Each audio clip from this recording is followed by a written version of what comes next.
Hey guys, this is the Recap Master here, and today we're gonna follow the story of Orhun, the guy who proved that being a jack of all trades isn't a flaw, it's a master strategy.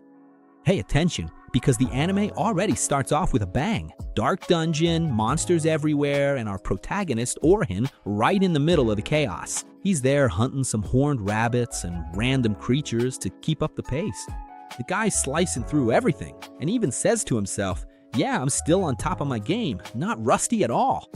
But the peace doesn't last long, right? Because that's how anime plots go.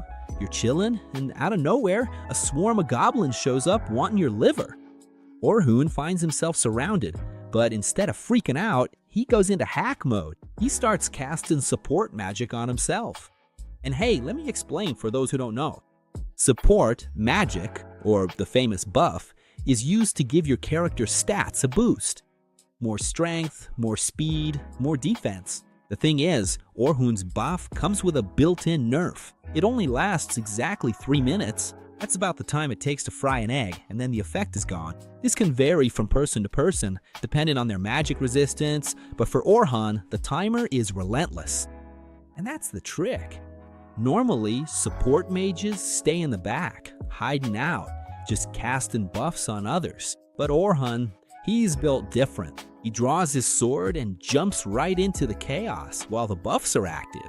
He has to time every single moment of the battle so he doesn't get caught off guard. He wipes out the goblins with such ease, it's almost enviable. But as he cleans the blood off his blade, his mind drifts to a dark place. The day he got kicked out of the heroes party. Dude, just picture the swoon. Orhun was there with Olivier, the leader of the group, the guy who'd been his childhood friend. They grew up together, trained together, ate dirt together, and out of nowhere, Olivier turns to him with that "I'm better than you" look and says, "So, Orhun, we only kept you around because we're friends. But honestly, you can't keep up, so you're out." And it doesn't stop there. Enel and Derek, the other 2 members of the group, start laughing in his face. Derek, who's a real jerk, says he doesn't have any skills at all. Orhun was in shock. It took a while for it to sink in. What do you mean? They conquered the 94th floor of the Great Southern Dungeon together. No one had ever gotten that far before. Because of these achievements, the whole world started calling them the Heroes Group. And now, at the height of their fame, the guys decide to just toss him aside? Orhun, trying to keep his dignity, says that the others have flaws too, and that he was there covering the team's gaps. But Olivier, with an ego bigger than the dungeon itself, says that last month, during a joint mission, they saw what a real support mage is like and realized that Orhun is an amateur. Our protagonist tries to defend himself, right? He explains the obvious.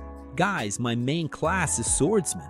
I developed original support spells just so this group wouldn't get wiped out on missions. But Derek cuts him off. Shut up and stop whining and complaining. If you change classes, it's because your swordsmanship is trash compared to Olivier's, and now you're just a third-rate support mage. The mood got tense, and Olivia drops the final bomb. We've already found a replacement for you. You can get lost. And Nal even adds her own poison. You're just a burden, a jack of all trades and master of none. Yeah, my friend Orhun took that emotional punch and decided to walk away, but he didn't give up. In that dungeon, surrounded by the bodies of monsters, he swore to himself, a jack of all trades and master of none, huh? Well, I'm gonna become the perfect explorer. He decided he was gonna combine swordsmanship and magic in a way no one had ever seen before. After recording his progress at a teleportation crystal, he was ready to call it a day when he saw a pitiful scene. A group of adventurers running like they'd just seen the devil. They reach the safe zone and start arguing. The leader, a first-class coward, says, "We did the right thing by running away." The girl was new. She joined today. Our priority was to survive. Orhun was there in the corner, just listening to the nerve of these guys. He thought about ignoring it. After all, it wasn't his problem. But his trauma spoke louder. He knows exactly what it's like to be left behind by someone who should be your ally. His blood boiled and he snapped. He showed up right in the middle of the guys and laid it out straight. You guys are trash, a bunch of cowardly losers making up excuses not to save the girl. One of the guys, all worked up, tried to go at him, but Orhun just shoved him aside and sent the dude face first to the ground. He demanded the girl's location and set off to rescue her. Meanwhile, the poor girl, who we later find out is named Sophia, is living through a horror movie. She's surrounded by giant orcs, the kind that don't have a shred of manners. She uses a magic barrier to try to protect herself, but the poor thing was already coming to terms with the fact that she was about to become just a memory. She knew the barrier wouldn't hold up against the damage for much longer. And hey, just between us, depending on the genre of this anime, things could have gotten pretty weird here. But since this channel is family friendly, we're focusing on the heroics. The barrier shatters, the orc raises his club to finish her off, and bam, Orhun comes flying in with a kick, positioning himself in front of Sophia. She has no idea what's going on. Who is this guy? He's got a sword, but is he glowing with magic? Orhun doesn't waste time explaining. He starts dishing out magical slaps left and right. He uses speed, strength, and defense buffs and goes into a battle trance. It's a real one-sided massacre. Sophia's just standing there, jaw-dropped, watching the guy fight. She wonders if he's a swordsman or a caster. Little does she know her dad is a hybrid. Orhun activates level 5 sharpness on his sword to think it's so sharp it cuts through the air, and with a sweep of his blade, he leaves the orcs in pieces. It was a bloody dance, a choreography of death that cleared the room in seconds. When the last orc was sent packing, Orhun sheathed his sword with the coldness of someone who does this every day. Poor Sophia just broke down in tears. The relief of not having been turned into monster mush was just too much. Outside the dungeon, she tries to pull herself together and thanks Orhun for the 1000th time. She introduces herself as Sophia Claudel. Orhun feels like he's heard that name somewhere before, but he doesn't make the connection right away. He introduces himself as Orhun, and Sophia immediately throws out a flirty thank you. "You saved my life, can I buy you dinner?"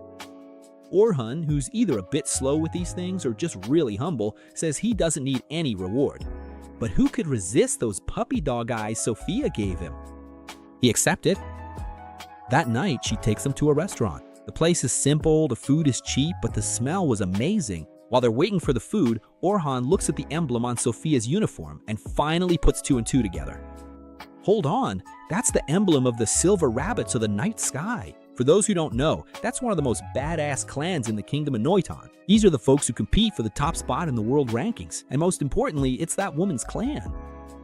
At that exact moment, an imposing woman walks into the restaurant. It's Selma, Sophia's older sister. Selma comes in with her overprotective big sister mode on, asking what Sophia's doing with such a young guy. But when she looks at Orhun, her eyes light up. "Orhun, is that really you?" Sophia is confused. "Wait, you two know each other?" Orhun explains that everyone knows Selma. She's the leader of the best RS group of the Silver Rabbits and the most powerful support and charmer on the continent. She was the one who revolutionized group fighting, showing that a good support makes the difference between victory and the graveyard.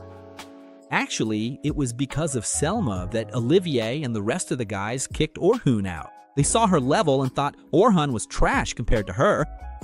But Selma wasn't there to hand out compliments. She starts staring at Orhun with pure hatred in her eyes and asks, "Why are you trying to trick my 14-year-old little sister, you creep?"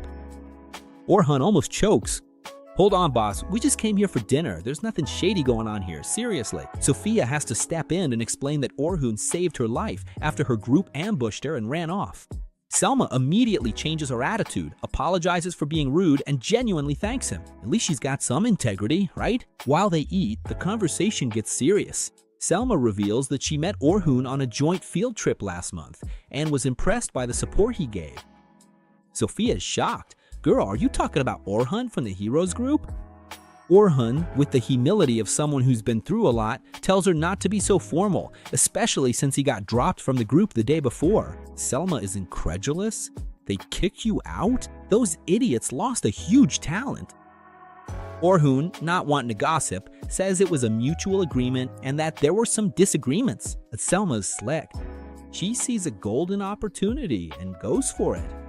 "Since you're a free agent, I have the perfect contract for you." Orhun immediately gets defensive, thinking she wants to recruit him for the clan, and he doesn't want to tie himself down to anyone right now. But Selma explains, "It's not a permanent recruitment, it's just a side gig. I want you to be the instructor for a field expedition for our newbies in 2 days. She lays out the plan. Take a group of beginners up to the 51st floor of the dungeon. Orhun nearly falls out of his chair. Are you crazy? Taking newbies to the 51st floor is just asking for them to get wiped out. That takes months of training. Then Selma shows the political side of things. She explains that the clan sponsors are demanding quick results. Here's the plan. The veterans, like her and Orhun, take out the floor bosses, while the newbies are just there to register the progress on the crystal. That way, the whole clan levels up and gains more prestige. It's kind of like a power leveling scheme, you know? Orhun realizes that Selma's really smart, but he still doesn't get why she wants him, a loser who got kicked out of the heroes group. Selma takes his hands. Romantic vibe or manipulation? That's the question. And she says she holds him in high regard. Orhun gets all confused, remembering that his magic was way weaker than hers on the last mission. He thanks her for the offer, but says he has other plans. But then comes the final blow, Sophia. She looks at Orhun with those puss in boots eyes and says, I'm gonna join this mission too, and I'd feel so happy and safe if you were there. Please, Orhun-san. Man, the guy might be a master swordsman, but when it comes to cuteness, he has no defense. He sighs from the heart and agrees, but sets one condition. I'll go, but I'm going as a swordsman, not a support. Selma's surprised. Changing classes now? Why? But she accepts, thinking that if things get rough, Orhun will end up throwing out some buffs just out of instinct. She arranges to meet him at the guild headquarters the next day. Before going, Orhun stops by a little item shop he always used to visit. The owner is a really nice old man who always treated him well. Orhun apologizes. Hey Gramps, I'm not part of the heroes party anymore, so I won't be able to advertise your shop anymore. The old man gives a wise smile and says, my boy, I don't care about the heroes party. I care about you. You're a hardworking guy, and the world is still gonna thank you a lot for who you are, not for the title you carry. Orhun almost cries, calls the old man grandpa, and leaves there with his spirits lifted. The next day, he arrives at the Silver Rabbit's headquarters. Selma greets him and notices that his aura has changed. He seems lighter, more determined. The burden to carry in that ungrateful hero group is finally lifted from his shoulders. Orhun looks to the horizon and knows his journey is just beginning. The mood starts off with that handshake that's worth more than gold bars. The boss of the Silver Rabbits, Bees and Briars, welcomes our protagonist with a sly grin, like someone who knows he just hit the jackpot in a gacha game. He tells Orhun to chill out and drop the act, because the hype around him is huge. Bazin wastes no time and spills the gossip right away. He knows that Orhun ditched the heroes group and says you don't even need to be a master analyst to see that the vibe there is heavier than an inventory full of junk. Orhun, keeping that look of seen it all, agrees and cuts the small talk. He wants the mission briefing, the so-called instructive exploration. That's when Selma Nicole steps in, taking on the role of official guide. She explains that the goal is to do a controlled speed run from floor 1 to 51 of the Great Dungeon. The schedule's tight. On the first day, the target is floor 21. On the second, they have to push through to 36. And on the third, the final goal is 51. The logistics are set up. There are 10 groups of newbies and 5 leaders to make sure no one bites the dust. Orhun, with his veteran's eye, already spots a flaw in the mission setup. Why only 5 leaders? The standard would be to bring a bunch of rank A folks to keep the newbies from getting turned into mincemeat if something went wrong. Selma tries to pull that coach talk about how difficulty leads to growth, but Orhun knows that's just an excuse from someone hiding something. He feels like there's a secret reason behind the staff cut. But since he's just a freelancer there, he decides not to push it so he doesn't come off as the annoying one in the group. He agrees to help out, and Bazin immediately sends the advance payment. 2 gold coins now, and 10 more if nobody dies at the end. Orhun looks at those coins and thinks, damn, with this, I can pay for my battle pass and live easy for a year without having to grind. Selma emphasizes the payment is high because they know how much he's worth, and they're counting on him to carry the newbies the next day. The sun rises and the expedition begins. Orhun arrives at the dungeon entrance and sees the kids all nervous, full of expectations. Sophia and Selma show up, and Sophia's got a new skin, totally rocking the adventurer look. Orhun, being a nice guy, gives a sincere compliment. That look is awesome. Sophia turns as red as a healing potion, and Selma immediately switches to paranoid protective sister mode, yelling that Orhun must be some professional heartthrob who's used to flirting with everyone. He defends himself by saying it's just how he is around people. In the heroes group, there were only women, so he learned how to talk to women without coming off as weird. They reminisce about the mansion days, and Sophia asks where he's living now. When he says he's staying at an inn and looking for a house, Selma immediately imagines her sister visiting and starts freaking out again. Sophia tells her to stop being an idiot and focus on the game. To change the subject, Selma asks why Orhun is keeping his distance from the newcomers. He explains that since he's an outsider, his presence might make the guys even more tense. It's that logic. You don't want a level 99 watching every mistake you make at level 1. Selma agrees and asks Orhun to help boost the group's spirits. She sends Sophia to her group and takes Orhun to meet the other leaders. We meet Bernard and Anthon, who are the tough tanks, and Kate, who's the team's healer. The team is balanced, but Orhun still has a nagging feeling. If I hadn't accepted, who would be the attacker? This plan is really weird. While Orhun gets lost in his thoughts, Selma remembers a conversation with Vincent. The original plan was to bring Orhun in as an enchanter, but the guy signed up as a swordsman. Selma's torn between hope and fear because the clan hasn't made any progress in a year, and they need this success to regain their lost prestige.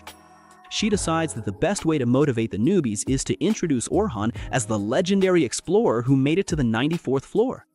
The kids are in shock. The 94th floor is territory that not even the top players on the server have reached. When she reveals that he was part of the heroes group, the newbies' morale goes up so much you can practically see their motivation bars glowing.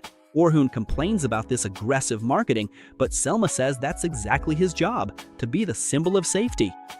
Then comes the division. Orhun is put in charge of Group 10, the Prodigies.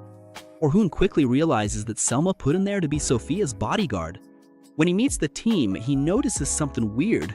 There are only 3 people. In a group of rookies, balance is a matter of life or death, and being short on people is just asking to become a memory. The blonde kid in the group, Logan Hayward, explains with all the arrogance of a young prodigy that there are only 3 of them because the rest of the guild couldn't keep up with their pace. Orhun looks at Logan and sees a mini-boss. The kid is an enchanter who wants to surpass Selma. Then there's Caroline Inglot, a defender who doesn't wear armor. Orhun asks where her shield is, and she replies that she doesn't need one because her style is all about dodging. That's either something for people with ninja reflexes or people who want to die young, Orhun thinks. Logan says she ignored all the clan's advice. Orhun sighs. He ended up in the group with all the troublemakers.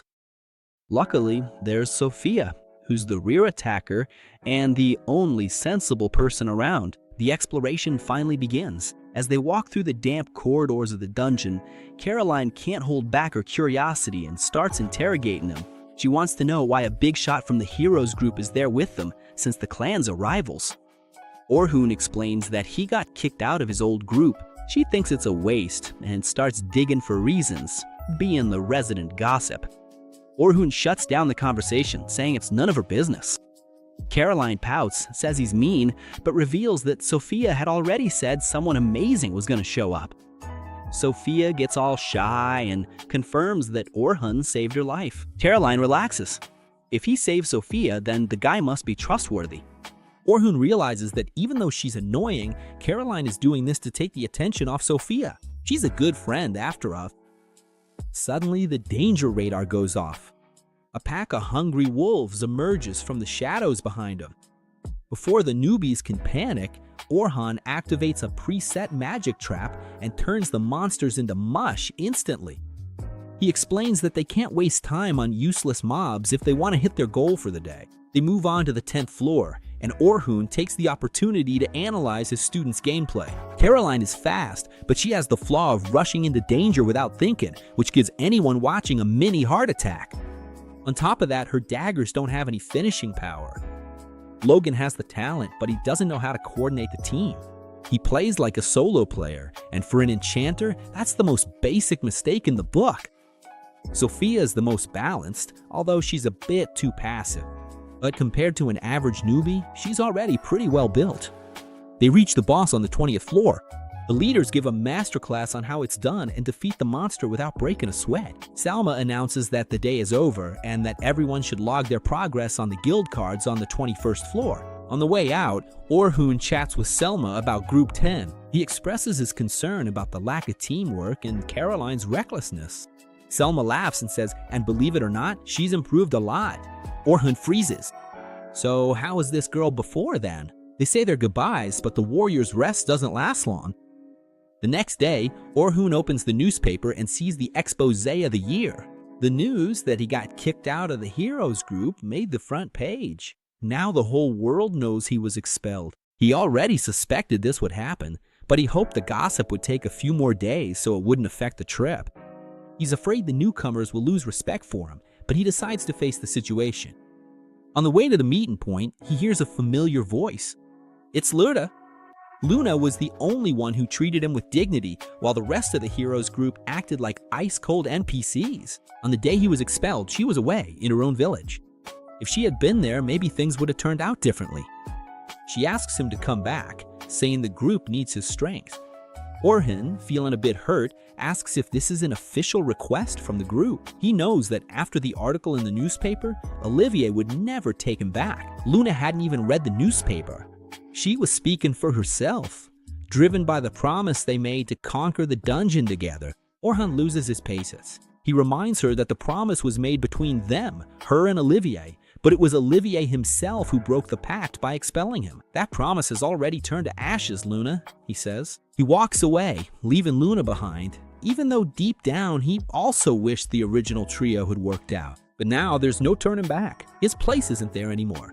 He moves on, ready to finish the mission with the Silver Rabbits, leaving his hero past behind once and for all. The mood in the city was heavier than tank armor this morning, and the reason was plastered all over every newsstand. The article making the rounds wasn't just news, it was a direct attack on Orhun's honor. In huge letters, it claimed he'd been kicked out of the hero group for sheer lack of skill. Our protagonist, who isn't naive and already knows the snakes he used to work with, had expected the hero group would try to ruin his reputation to justify kicking him out. But the timing couldn't have been worse. He knows that a scout's trustworthiness is his currency, and with an article like that making the rounds, a lot of people would start giving him the side eye. And that's exactly what happened. As soon as he steps into the gathering area, the whispers start. The rookie adventurers, who just the day before looked at him with admiration, were now whispering in the corners with that look of, is this guy a fraud? The atmosphere changed completely, and Orhun felt the sting of suspicion, even though he understood that for people just starting out, reading that the guy got kicked out of the toughest group in the world is a harsh reality check that's hard to swallow. In the middle of this tense vibe, Selma comes running in, all out of breath and looking like she hasn't slept a wink. She comes in apologizing 1,000 times, feeling guilty for not knowing about the situation and for having used Orhun as a motivational example for the newbies the day before. She was afraid she'd put him in a tough spot, but Orhun, who's got nerves of steel, tells her to relax. He lays it out straight. If she gets worked up over tabloid gossip, the whole expedition could go down the drain, and nobody wants to die in the dungeon because they lost focus. He even takes responsibility, apologizing for having left out the truth and putting her in that awkward position. He emphasizes that the plan stays the same, that he'll support the team until the end, and that she needs to keep up her leadership role. And look, the veteran folks nearby don't fall for tabloid talk. They tell Orhun the truth. Bro, it doesn't matter what that trashy newspaper says. The fact is, you set foot on the 94th floor. That alone is an out-of-this-world achievement. And if you're on our team, we're safe as hell. Selma takes a deep breath, agrees, and says that his performance the day before was insanely good, so she expects nothing less than excellence today as well. After that little professional heart-to-heart, Orhun goes to meet up with his specific group. Caroline and Sophie are there, standing strong, but that Logan guy, the suspicious blonde one, has that look on his face like he's ready to criticize every move. Orhun, not beating around the bush, asks if they read the newspaper. The girls say they did, but they don't believe a word of that fake news. But Logan, who's the annoying one in the group, bluntly asks if it's true. Orhun, with a level of honesty that's almost shocking, replies that almost everything in the article is true. He really did leave the group, and he really does think he lacks the necessary skills. Of course, that's from the perspective of a guy who wants to solo the world, right? Sophia can't take it anymore and interrupts, saying she knows he's strong because she saw him take down a group of orcs all by himself. Orhun thanks her for the trust and swears on his name that even though he's no longer part of the heroes group, he'll protect each one of them all the way to the 51st floor. The oath is heavy and things settle down a bit, but Logan is still there just waiting for someone to slip up. The exploration begins and they enter the dungeon.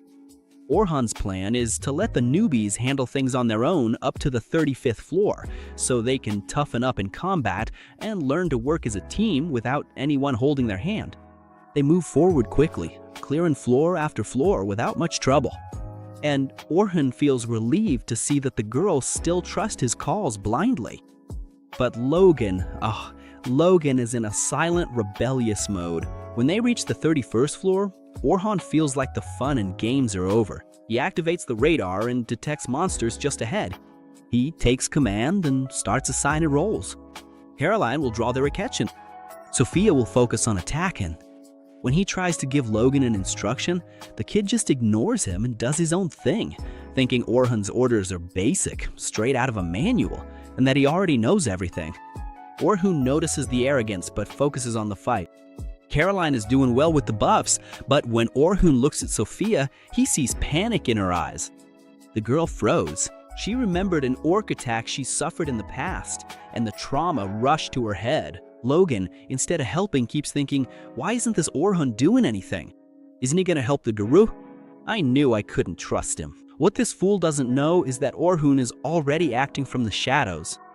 In an almost imperceptible whisper, Orhun casts an agility reduction, a high-level debuff that makes the orc look like he's moving through a pool of jelly. With the monster in slow motion, Orhun gets close to Sophia and speaks in that calm, masterly voice. Relax, you're not alone today. Take a deep breath and show what you've trained for. That was the trigger Sophia needed. She regains her focus, gathers her mana, and unleashes an advanced level fire javelin that simply obliterates the orc. Caroline is in shock, yelling that the girl is a monster, she's so strong. Orhun congratulates both of them, but Logan just stands there trying to process what he saw. He realized that the orc suddenly got slower, a debuff, and that Sophia used a spell that didn't match her level. Doubt starts to eat away at his ego. If this guy can do that, why the heck did they kick him out of the heroes party? When they reach the 35th floor, things get real. A death tarantula shows up to welcome him. Logan totally panics, saying their current level is way too low to defeat that nightmare. But Orhun doesn't flinch. He tells Logan to boost Caroline's agility and endurance, and to give Sophia a magic buff. Caroline, trusting Orhun, jumps at the spider, and Logan thinks she's lost her mind. Orhun holds the kid back, warning him that if he goes forward, he'll end up a spider food. He guides Caroline like he's playing a video game. Jump on its back, distract it. Meanwhile, he tells Logan to manage Caroline's mobility, and she's putting on a show dodging attacks. Sophia joins in and uses aerial slashes to cut off the tarantula's legs. It looks like victory's close, but Orhun warns that round 2 is about to start. He tells Logan to give Caroline a strength and technique buff. Logan asks, what for? But Orhun tells him to shut up and do it quickly. The very next second, the spider spits out a web that completely traps Caroline. If it weren't for the strength buff Orhun predicted, she'd be defenseless. But he warns her, use the daggers now. Logan's buff will give you the edge you need. But the web is tough, and Caroline can't break free. Logan is stunned to see that Orhun anticipated the spider's move. Orhun realizes that Sophia's mana is almost gone, and that Logan can only keep 3 buffs active at the same time. Pretty mediocre limit, let's be honest. With no way out, Orhun steps in discreetly. He casts a reinforcement spell on Caroline's daggers. Out of nowhere, the girl's blades become sharper than lasers. She slices through the web, and Sophia finishes off the spider by driving a chunk of fang into the monster's head. Epic victory! Caroline celebrates like she just won the lottery, and Orhun, not wanting to crush Logan's ego, says they won thanks to his support magic. The kid is all puffed up, thanking him, not realizing he was carried by Orhun behind the scenes. Outside the dungeon, Selma praises the newbies and tells everyone to rest up for the last day of exploration. The veterans, who aren't fools, invite Orhun to a banquet. He accepts, surprised that they're not upset about the newspaper controversy. Meanwhile, on the carriage ride back, Logan is feeling suspicious. He asks Sophia to tell him the details of when Orhun saved her. When he hears that Orhun took down a bunch of orcs by himself and switched his fighting style to a frontline attacker, Logan's world falls apart. He realizes that Orhun is a master of debuffs and formations, someone who predicted every second of the fight against the spider. Logan feels like trash for having doubted him, but instead of drowning in guilt, his shonen spirit kicks in. He decides he's going to learn everything he can from Orhun before he leaves. At the restaurant, the mood is festive. The veterans thought Orhun was always partying with the heroes group, but he reveals the sad reality. He was the jack of all trades, even handling the administrative side, and barely had a social life. The guys are outraged, thinking the newspaper article is even crueler after learning how hard Orhun worked. They ask why he became a swordsman if he was such a badass enchanter. Orhun explains that being a swordsman was his dream since he was a kid, inspired by his grandfather who defeated a giant monster with just a sword. He only became an enchanter because the heroes group needed someone versatile to make progress on the lower floors. And since he was the most skilled, it fell to him. But then he drops the bomb. Switching roles was a mistake, not because he's bad at it, but because the group rushed things too much. He knows that now the heroes group has zero chance of making it past the 94th floor. Meanwhile, in a nice, relaxing hot spring, Caroline and Sophia are discussing the future. Caroline gives her a heads up. Tomorrow it's all over and Orhun is leaving. Why don't you ask him to join our clan, the Silver Conejos? Sophia turns all red, nervous, but admits her heart will ache if he disappears. She's working up the courage to make the biggest invitation of her life. But fate loves a bit of drama, and the episode ends by showing that while they're getting ready for the last day, the heroes group, the ungrateful ones who kicked Orhun out, are also entering the dungeon. The epic showdown is about to happen.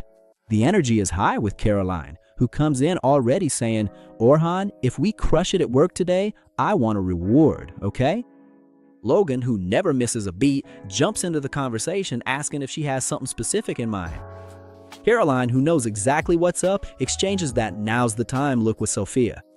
She tries to give little Sophia a nudge to work up the courage and ask for something too. The girl gets so nervous you can just tell. Her hands are sweating, her heart is racing, but she musters up the courage. She finally opens her mouth to ask Orhun to stay there with him permanently. But just like in every anime, fate has to be a buzzkill. Soma shouts Orhun's name right at the crucial moment. The mood is broken, Orhun says goodbye to the kids and heads off to answer the call. But on the way, our protagonist's ears catch the gossip going around the guild. Everyone's talking about one thing. Olivia, the heroes group, is about to test out their new member, and either they're not messing around or they're just being dumb, because they decided her debut is going to be straight on the 92nd floor. Orhun stops for a second and thinks, man, these guys are asking to get wiped. The right thing would be to start on a lower floor, check the synergy, test the buffs. But then he shakes his head and remembers, you know what? Now I'm with the Silver Radix. What these guys do isn't my business anymore. If they want to get turned into monster pate, that's their problem. Inside the dungeon, egos are through the roofs. Meanwhile, deep down in the dungeon, Olivier's group is full of pure arrogance. Olivier thinks he's king of the world. He looks at the group and drops the classic line, guys, today marks the rebirth of true heroes. Now that the dead weight Orhun has been wiped from our contacts list, everything's going to be way easier. The newbie, Philly Carpenter, or just Philly for the close friend she doesn't have yet, is there all excited, promising to give it her all. But if you looked at Luna, her face was priceless. Luna can smell disaster coming from a mile away. Olivier, with a level of confidence bordering on insanity, thinks this mission will shut Luna up and prove that kicking Orhun out was the best move they've ever made. Oh honey, if regret could kill, Olivia would already be in the NPC graveyard. He starts remembering 2 days ago when he introduced Philly to the group. He hyped her up like she was the goddess of buffs. She made it to the 100th floor of the Great Western Dungeon, guys. With her, we've got a real enchanter, not some jack-of-all-trades apprentice. Neri and Derek were there, grinning from ear to ear, flipping through the accountant books Orhun used to handle. And just look at these guys' level. They saw there was a fortune stashed away and started calling Orhun a stingy bastard. In their empty heads, they thought Orhun was hiding money, when in reality, the guy was making sure they had a reserve fund so they wouldn't starve if things went south. Philly, who seems to be the only one with any sense there, even asked, "Guys, isn't this the group's operating money?" Olivia, trying to act like the alpha, cut her off right away. "Forget about that guy, let's toast to Philly." But then Luna shows up and ruins the party. She drops the bomb. "I heard Orhun joined the Silver Rabbits in the South Dungeon." Everyone was in shock. "Sss-Rank, man." Derek and Neri went straight into denial. How could that mediocre guy get into an elite team? Luna just watched the hypocrisy unfold. When Olivier tried to explain himself, Neri tried to badmouth Orhun but corrected herself, saying that he left the group. Luna laid it out. "He finally got tired of carrying you all on his back, huh?" Derek was furious because he wanted to keep up the story that they were the big bosses who fired the intern. Luna confronted Olivier again, and he, all defensive, said that Orhun didn't have the level for their next stage. Luna just dropped this. Orhun was the pillar of this group. If we're where we are, it's because of him. Neri, in a fit of arrogance, said that what's done is done, and complaining won't change the loot, the suicidal plan, and Derek's stubbornness. Then Olivia decided to put on the grand finale. "Guys, since everyone is here, let's go to floor 92 and see if Philly has the right build. If we crush it there, we move on to 94. Luna, who isn't naive at all, immediately shut it down. "I object." Derek started to complain. Luna explained, "I'm not suicidal. Philly might be tough, but we need to practice our coordination on the upper floors first." Derek, with his ego all pumped up, said, "Since we've already cleared 93, 92 is just free XP. Luna, patient as a saint, reminded him, "There's a black dragon on 92, you animals. Last time we almost got wiped and only won by a miracle." Neri and Derek, at the height of their delusion, said the difficulty was Orhun's fault, and that with Philly, the dragon would turn into a little lizard. Luna tried to warn them that the beast was stronger than all of them put together, but Olivier cut her off. "We're not gonna fight it, we're just gonna train nearby." But then those two goofballs, Derek and Neri, started hyping things up. "Oh, since we're going to be there anyway, let's just solo this beast right now." Olivier, who's a total pushover as a leader, gave in. The decision was made. They were heading into the slaughter by their own choice. The fight where everything went wrong. Now, back to the present. Inside the dungeon, the group is there facing off against a giant, gluttonous mammoth. Olivia goes on the attack, lands a sword strike that should have split the beast in half, and nothing happens. The sword doesn't even scratch the monster's skin. Out of nowhere, Philly's buff wears off and Olivia's body suddenly feels like it weighs a ton. He feels every ounce of fatigue hit him all at once. He yells at Philly, "Why did that buff run out so fast?" Poor thing, shaken with nerves, answers that she still hasn't figured out the cooldown timing for his fighting style. Olivier starts having some intense flashbacks. With Warhorn, the synergy clicked after just an hour of training. With Philly, it feels like a lobby full of newbie players. The mammoth isn't messing around and fires off a laser rush. Derek tries to parry, but his shield feels like it's made of cardboard. He dodges by a hair, and the attack almost hits Neri. Honestly, I was kind of hoping the laser would give her a bigger scare. Derek starts to freak out. "What's going on? I used to block that and laugh about it." Neri tries to use fire magic, strikes this superimposing pose, and all that comes out as a spark that couldn't even burn a rat's hair. Olivia freaks out. "Take it seriously, Ari." She yells back that she's doing everything the same, but her magic is just way too weak. Olivier has an existential crisis. Philly's magic should be god level compared to Warhorn's. "What's going on?" The guys try some desperate combos, but they don't take a single HP off the mammoth. And to make things worse, the beast is about to land a one-hit kill on him. Olivia tells Philly to analyze the field, Enchanter's job, right? But she has a meltdown and just keeps apologizing because she can't do anything else. Olivier is frustrated, feeling weaker than a level 1 slime. Luna just watches the scene with that look of, "I told you so, but you guys wanted to see for yourselves." The arrival of the badass, the Black Dragon. Neri and Olivier demand that Luna tell him what she knows. Luna looks at him and says it's a joke for them to call her a companion now that things are getting rough. She's about to explain that the real problem is how much they're missing the Warhorn when suddenly the ground shakes and the air heats up.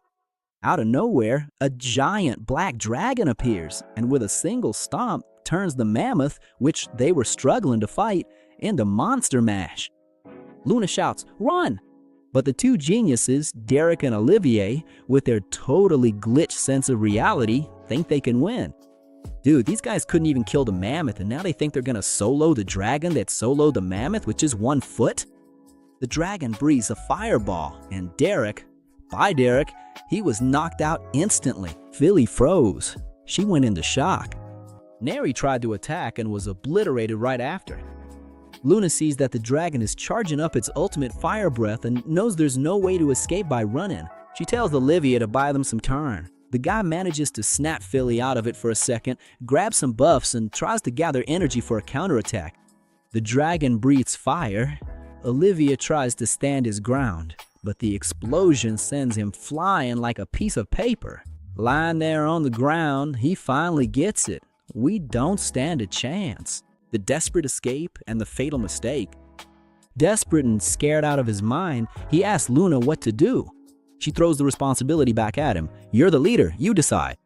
Olivier, seeing that fighting is impossible, decides to use the Caprico portal, an insanely expensive escape item that teleports the group to a random boss room on higher floors. It's basically a let's hope for the best situation. He activates the portal, the group gathers to escape, but the black dragon is way smarter than they are. The flying beast swoops down, blows everyone away from the portal with a blast of fire, and the dragon goes into the portal. Derek wakes up feeling totally relieved. Whew, the beast is gone. Luna almost slaps him. "You idiot, this is the worst possible situation." The dragon went to a boss room where other adventurers might be training. We just created a massive disaster. The only option now is to use the guild's forced evacuation, a panic button that forcibly pulls everyone out of the dungeon. Olivier is worried about the guild's punishments, but Luna tells him to shut up and help the wounded while she uses healing magic. As they're dragging themselves out, Luna decides to finish destroying Olivier's ego. She says she'll have to ask Warhorn to clean up their mess. Derek still tries to bark back, but Luna drops the ultimate exposed. "You guys didn't get any weaker. You're still the same as always. The problem is, you were never strong on your own. But my strongest attack didn't do anything to the dragon." Luna explains the obvious. Warhorn was the battery for that attack. Without him, your magic has no power. She asks if Olivier knows the rules of support magic. The power boost depends on who casts it, and the duration depends on who receives it. For a guy like Olivier, a normal buff only lasts a minute because of his magic resistance. Philly confirmed that buffing Olivier is a nightmare. But here's the kicker. Warhorn knew this and created original Itikos. The guy developed spells that no one else in the world knew how to use, just to make up for the group's shortcomings. Everyone is in shock. "That's impossible," they say. But Luna goes on. Orhun created a buff that increased power by 50 times. Philly almost faints because even the legendary Selma only gets up to 10 times. Luna lays it out for Neri. "You thought only magic was badass? Orhun multiplied your damage by 50. You got so comfortable with the power he gave you that you forgot how to really focus magic. You're using intermediate spells thinking they're top tier. And there's more. Orhun's spells were applied to the equipment, so they didn't feel the immediate fatigue backlash. Orhun was a genius who carried 4 dead weights on his back and still made it look easy." The return of the failed heroes. After this reality check, the group manages to get out of the dungeon. They're all exhausted, dirty, and humiliated. But when they arrive at the guild, the people, who don't know anything, start applauding. "Look, the heroes are back already? That was fast." Olivier hears the praise, and inside he's eating himself up. He knows he's not a hero at all. He knows he almost caused a massacre. He's frustrated, trying to convince himself that he defeated the dragon once and that the group is his, but deep down Luna's words won't leave his mind. This group only existed because of Orhun. We see that before logging into the dungeon, Orhun was there with the kids, but then he had that mental lag, a bad feeling in the air. And when he looks at Logan's legendary skin face, he even wonders if the nausea isn't just from how much this kid shines. On the other hand, Caroline, always on full blast, cuts in and asks what kind of mobs they're gonna farm today. But Orhun keeps it real. You can't just pull a Leroy Jenkins and jump in like that all the time. She needs to be aware of her defender build. But the girl fires back, saying that just tanking makes her feel like dead weight for the team and that she wants to be a DPS on the front line. That's why she's asking for some combat tricks. However, the master warns that playing solo has a level cap, so she better start thinking about party synergy right now. She calls him a boring old man, but Logan cuts in saying she should be grateful that Orhun himself is coaching her, because legend has it that even the great Albert prioritized team play. Orhun asks, "Are you talking about Albert sensibly?" Logan, all excited like a fanboy, asks if he knows the guy. And Orhun replies that any explorer worth their salt knows the ace of the Silver Rabbits of the Night Sky Guild. Even though he knows the poor guy bit the dust last year trying to tank the Black Dragon, Logan says that even after the game over, he's still the ultimate hero to the members of the Rabbits. But then Caroline's face drops. She gets into a bad mood and comments that he died protecting an ally. Ironically, the tank who was supposed to be protecting him. She knew that if he died, the guild's smile would disappear. So in her mind, the logic is simple. Just make sure there's no one nearby to cover. If she rushes ahead alone on the front line, no one else is at risk of taking critical damage. Orhun notices her drama and dark expression, but he knows that a random like him shouldn't get involved in other people's personal lore. So to change the mood, he just tells Caroline that he's counting on her gameplay today. Her expression changes instantly, and Sophia takes the opportunity to ask Orhun for a tip. But Logan gets super jealous, yelling that it's cheating because he wants to be power carried by the master's tips too. Orhun asks everyone to calm down the height.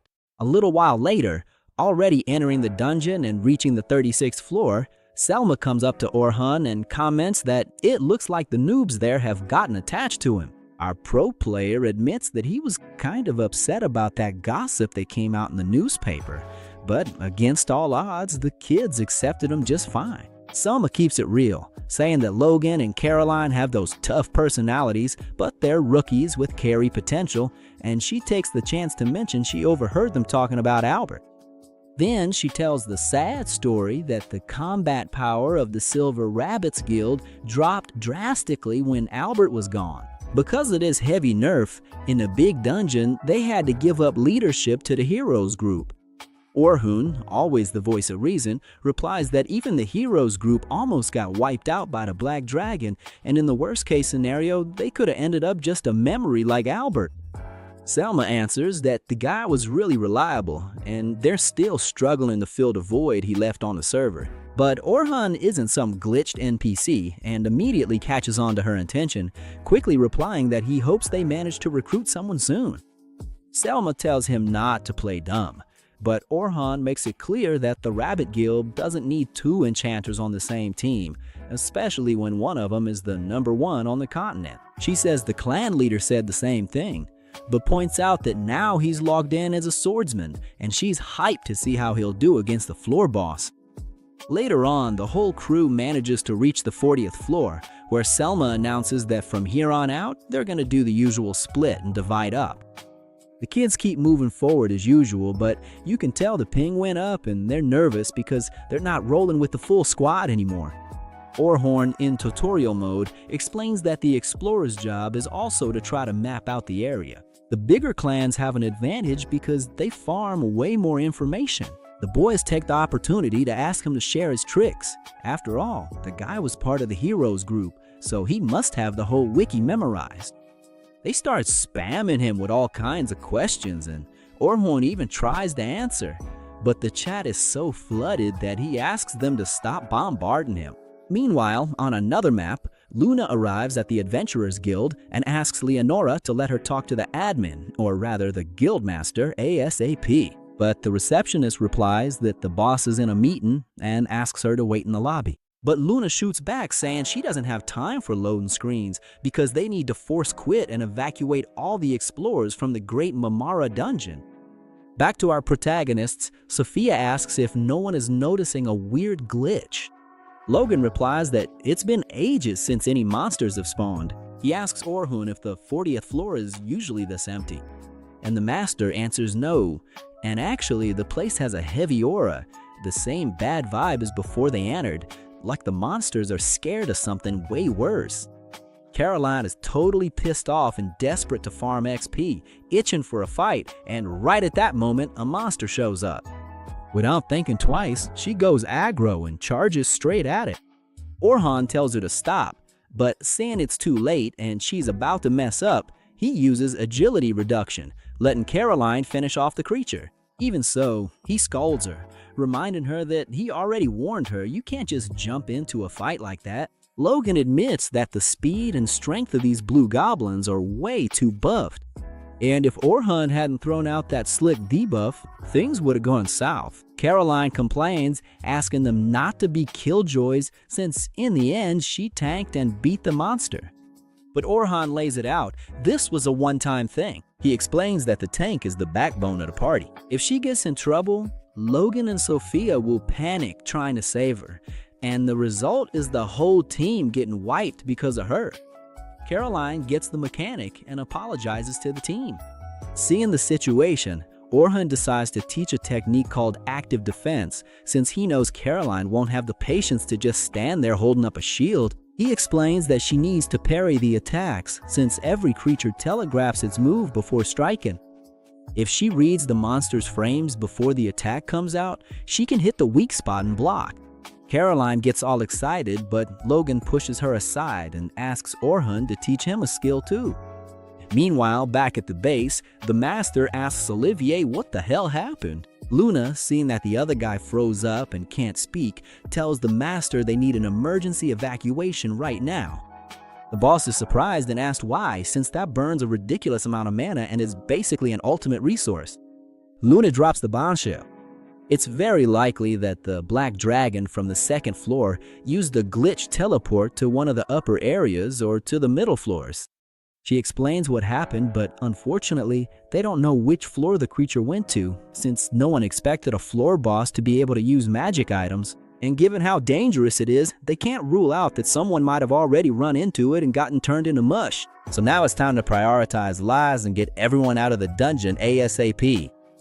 Leonora says they need to file a report and hold a meeting first, but Luna pushes back, saying there's no time for bureaucracy because the people inside have no idea there's a final boss loose on the wrong map.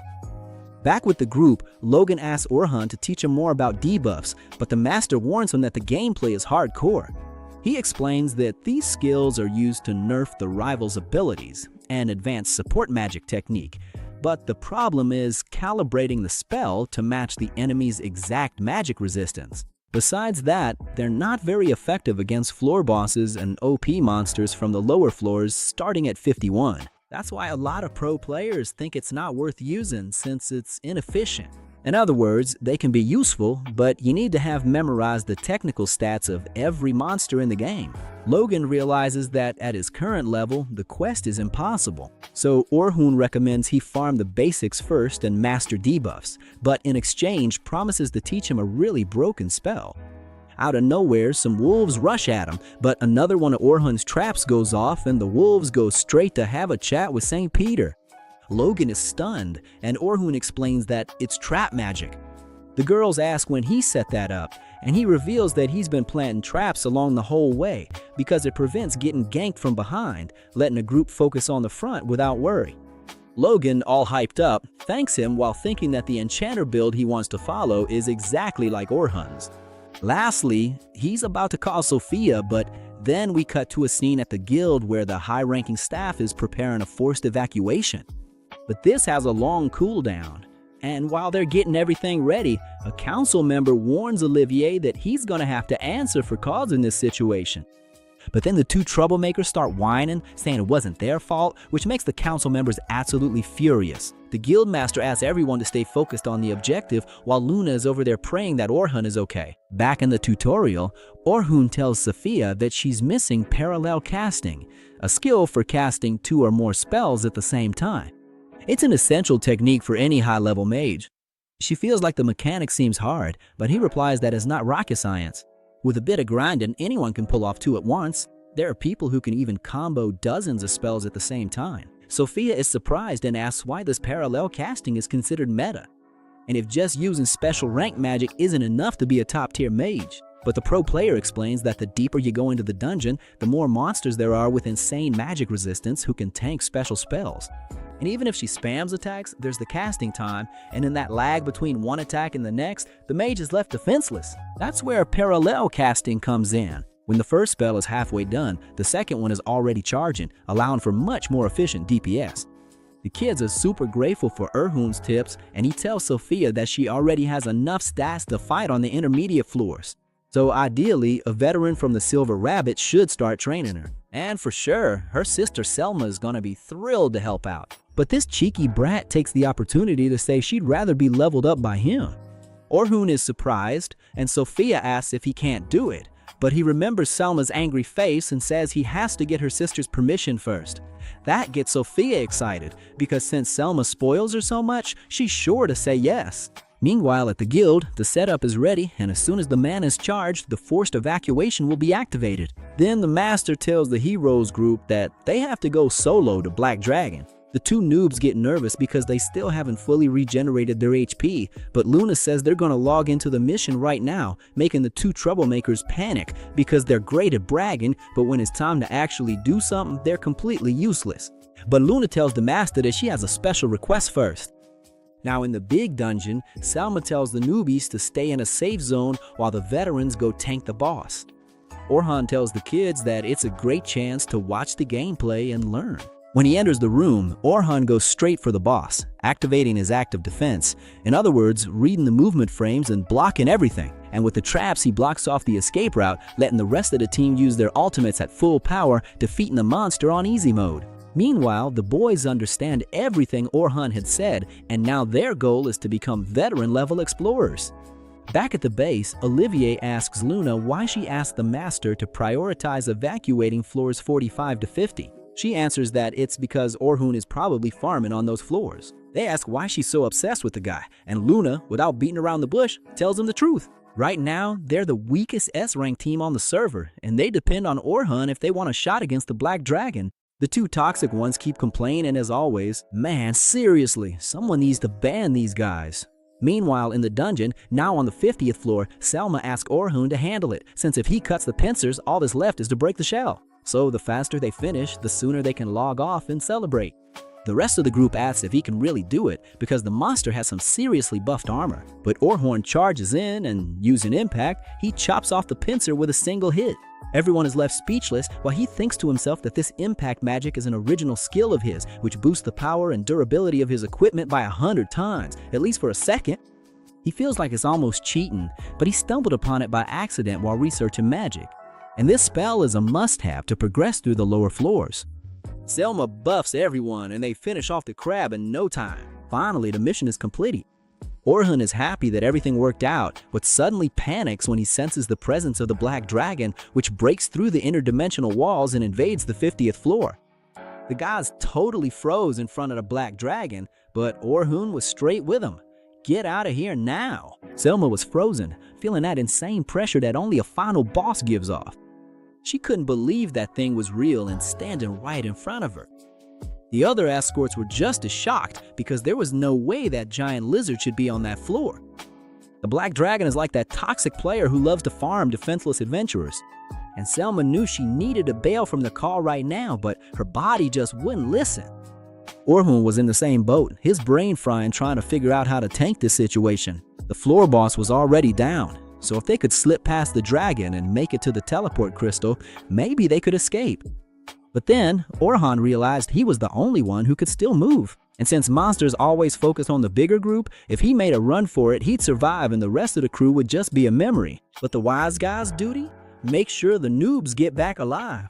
He drew his sword, promised he wouldn't betray the squad, and that he'd protect everyone, no matter what it took. He forgot about just trying to buy time. The only way for everyone to get out alive was to beat the dragon in a straight-up fight. He let out a shout to snap everyone out of their trance and told them to protect the newbies. Selma finally snapped out of it and told the escorts to set up the standard defensive formation. Bernard and Anton got into position and she gave the order for Kate to cast a magic barrier. Kate created the shield around everyone and it was just in time for the dragon's attack. The hit was so brutal that everyone thought the barrier wouldn't hold. But Orhun was faster. He used an impact spell to reinforce the barrier, buffing it and keeping everyone safe.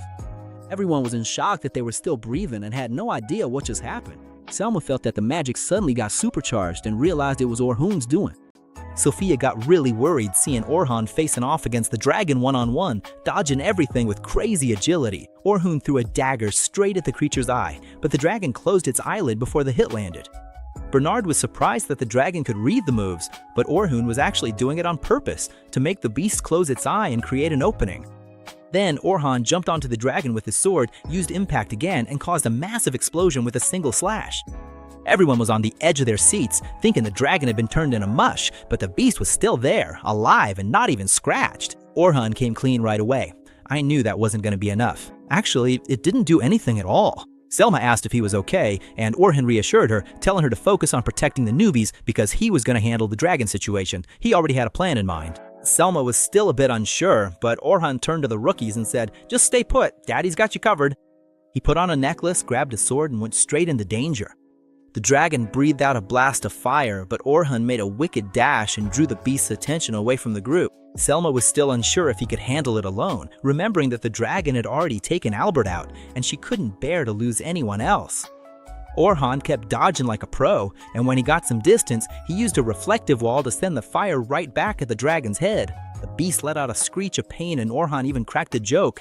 "Did you like the taste of your own fireballs?" Caroline and Logan were left speechless, both by the bad joke and the fact that he reflected the attack, since they'd never seen that skill before in their lives. Orhun explained that the reflective wall is a spell he created himself, and it bounces back anything that touches it. But when the smoke cleared, the dragon was unharmed. Orhun realized he was going to have to take some risks. Without wasting any time, the guy used a status boost on himself to raise all his stats. Selma realized the danger. This spell is hardcore because it builds 6 types of support magic at the same time. But his regular support only doubles his attributes, which isn't much against this boss. Then Orhun just broke the game. He doubled the buff, tripled it, and ended up with a 5-fold status boost. Selma was left speechless, because that's technically impossible. If you try to use it again, the timer just resets, but Orhun stacked the same buff 5 times. Suddenly, the dragon leapt and tried to hit with its tail, but Orhun jumped so fast that nobody saw a thing. Everyone was stunned by his speed. Selma realized that this wasn't just support magic, it was something no one had ever seen before, which means it must be another one of his original spells. She started to wonder how many secret powers he's hiding. Orhun landed knowing his stats were 32 times higher, but the strain on his body was huge, like casting 30 spells at once. He needed to finish it quickly and ran toward the dragon to end it once and for all. The dragon tried to swing its tail again. Orhun jumped, but the dragon threw its tail up to catch the people in the back. Orhun admitted the beast was clever, but he used an ability to create a foothold in the air and dodged. Logan thought it was magic, but it was actually a special ability, magical convergence. He can gather magic into a single point to propel himself for attack. Oliver has the same skill, but he uses it to hit things. Orhun used this convergence to fly, buff the wire and the sword's durability, and landed a direct impact attack on the dragon's neck. Finally, the damage landed. The dragon fell, and Caroline couldn't believe he managed to cut through those thick scales. But Orhun was at his limit, and Selma got tense watching him chain so much support magic with attacks. She felt useless because not even the strongest members of their legendary group had managed to beat this creature together. The dragon breathed fire again. Orhun dodged and went straight for its head. Selma felt something strange inside, a kind of worry she didn't understand and that even scared her. But she knew she had to pull herself together to protect the recruits while Orhun fought. The dragon pulled out a different kind of attack, and Orhun had to scramble to dodge the consecutive blasts. He disappeared in the middle of the chaos, and Sophia panicked, thinking he'd been hit. Then comes that flashback. Orhun, as a kid, hanging out with his friends until bandits destroyed his village and killed everyone. They had to bury everyone by themselves. Oliver decided to become the strongest so no one could take anything from him, and Orhun made the same promise, to be strong so he could protect the people who mattered. Back to the present, he remembered that promise. To protect everyone, he just needed to take out the monster in front of him. Sophia celebrated that he was alive, and Logan already knew he wouldn't go down easily. Selma analyzed the dragon's attack, that purple mist that's every adventurer's nightmare, and wondered how Orhun was going to deal with it. Orhun realized that the creature was using the magical power around them, but he figured out that the dragon was still underestimating him because the last time they faced off, the boss had more attacks. Orhun rushed in for another one-on-one, dodging everything. He threw a fireball right in the creature's face to distract it and tried using a sword, but the scales were tougher and the purple mist was getting in the way. Orhun used his sword to block everything, causing an explosion that sent him flying backward. The dragon was relentless, sending out more mist, and Orhun raised a stone wall. The dragon tried to attack from a blind spot, but Orhun had already set up a reflective wall there just in case. The dragon kept up its attacks while everyone else just watched the epic battle. Burner kept wondering if he could really win, and Selma said he needed a finishing blow. Orhun was doing the work of an entire team by himself, blocking the mist, which was Dirk and Luna's job, trapping the beast, which was Neo's job, and going for the final hit, which was supposed to be Oliver's. He swore he wouldn't be defeated and would do everything within his power. Caroline noticed he was using active defense, pure evasive style. He surrounded the dragon with several magic circles, causing a chain explosion. Selma couldn't believe the amount of simultaneous magic. Logan said that's how someone who aims for the bottom of the dungeon fights. Orhun then revealed Elevate and Repeat, a trap spell that absorbs magic from the environment and repeats the previous attack with even more power. Selma realized he had turned the battlefield into his ally. The dragon tried to clear the flames with its wings, but Orhun was already expecting that. He used magical convergence on his sword, turning it pitch black, and unleashed a divine black flash that cut through the dragon's fire. The beast felt fear and tried to escape, but Orhun powered up his tactic with impact and landed a direct hit, but the dragon sacrificed its own tail to protect its head. Orhun didn't give up and said, "Now it's one-on-one, no one backs down." The dragon got pissed and tried to bite, but Orhun's buffs had worn off. Selma tried to cast a status boost, but Orhun blocked her magic so he wouldn't mess up the control he already had. She felt kind of bad for not having a place in this fight. Orhun used the quintuple boost again, hit the dragon with an electric shock and impact, and brought it down. Silence took over, but the beast was still growling. Owen was exhausted, his sword broke, but he knew it was time to finish it. He used destruction. A black mist covered everything and a giant sword appeared. He explained that it was pure amplified magic. He spread out reflective walls, jumped from one to another until he got to the top, and launched himself like a missile with increased weight and impact. The explosion shook everything. When the dust settled, Orhun was standing there and the dragon was done for. Everyone ran to hug him, celebrating that they were alive. Meanwhile, the heroes group is running desperately toward the dungeon, and on the way, they already notice that familiar glow of the emergency teleport. When they arrive, they push through the crowd to make a path, but everyone is shocked when they come face to face with a black dragon. Everyone already draws their weapons, ready for a fight, but Luna tells him to hold on, because she realizes the creature's already dead. It's just the massive corpse of the beast. Derek and Neri are completely confused, wondering how on earth they managed to take down the dragon. But Luna already figured it all out. She knows that the only one capable of such a feat is Orhun. Our protagonist dissolves his mana sword and starts walking toward Luna, who tries to make conversation by asking if he really took down the beast all by himself. But Orhun just leans in and whispers in her ear, "Cut it out and don't bring trouble my way." And the show goes on. But Luna notices something serious. Everyone in his group is perfectly fine, while Orhun is completely wrecked from the effort. Derek, who can't stand being overshadowed, asks if he won by himself, but since Orhun gives him that legendary cold shoulder and completely ignores him, the guy gets really pissed off. Luna tries to calm things down, saying it's obvious it was Orhun and that it's about time they accept the guy is on a whole different level. Derek totally loses it, complaining that she's always defending Orhun and goes after her. But Luna handles it easily with Pixie, letting him know the fight is already over. Then Olivia steps in, telling everyone to stop, and looks at Orhun with that look of disdain from someone who can't stand losing the crown. Cut to nighttime. Sophia's there, totally enchanted, writing her report and thinking that after this, the whole world will only talk about Orhun. She starts daydreaming, remembering how she protected him, how badass he is, and how much she learned in that battle. In the middle of this daydream, her sister Selma comes into the room exhausted and throws herself onto the bed without a second thought. Sophia suggests taking a shower, but Selma says she's way too tired to even move.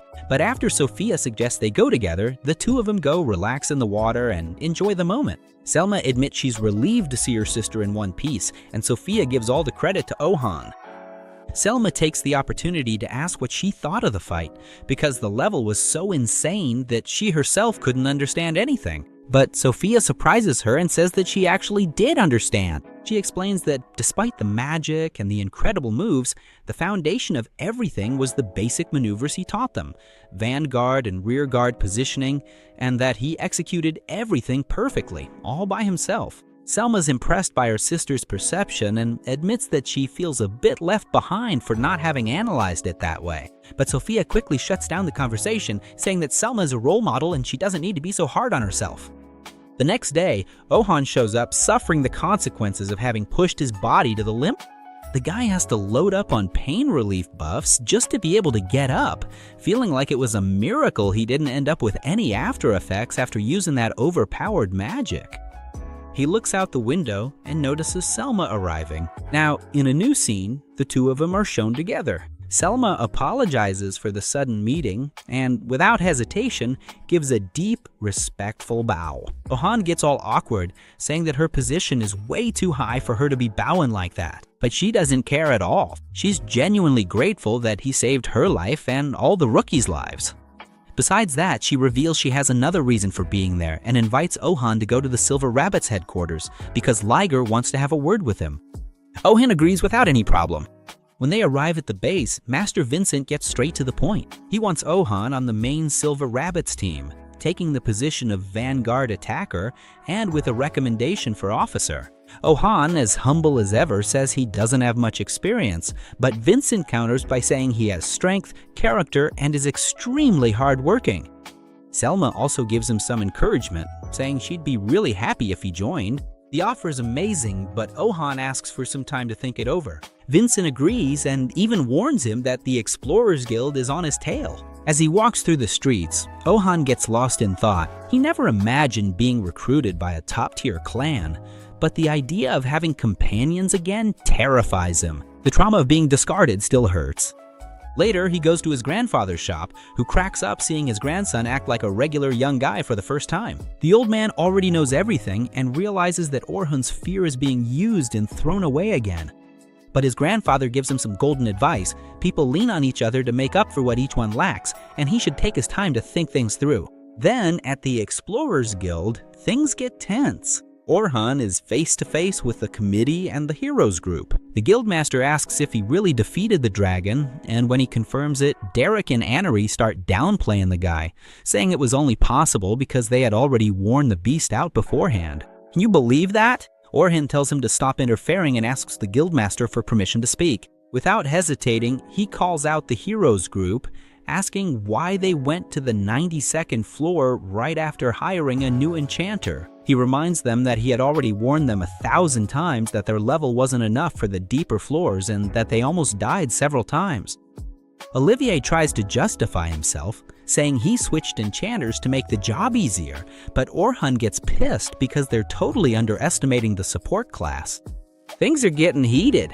Olivier, as bold as ever, bluntly says that's exactly why they switched enchanters.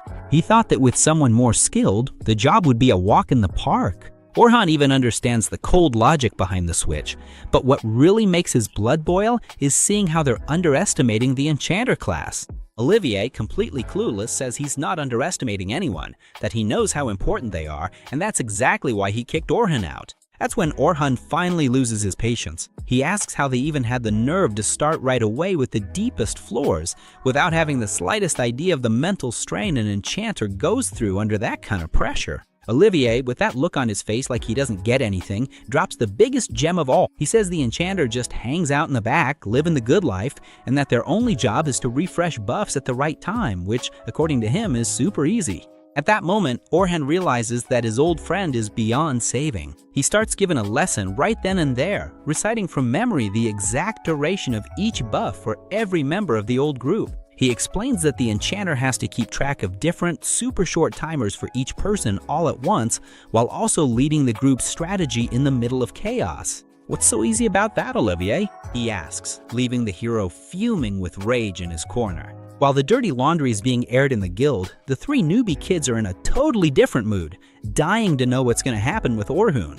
They really want him to join the Silver Rabbits and decide to go after Selma to find out where the guy is. Selma, out in the garden, was actually thinking about that very thing. She would love to have Orhun on the team, but she's afraid he might prefer to go solo. After all, his level is so insane that even her support magic doesn't make a difference for him. When the kids show up asking where he lives, Selma tells it like it is. She says he doesn't need them, and that the way they are now, they'd just be dead weight.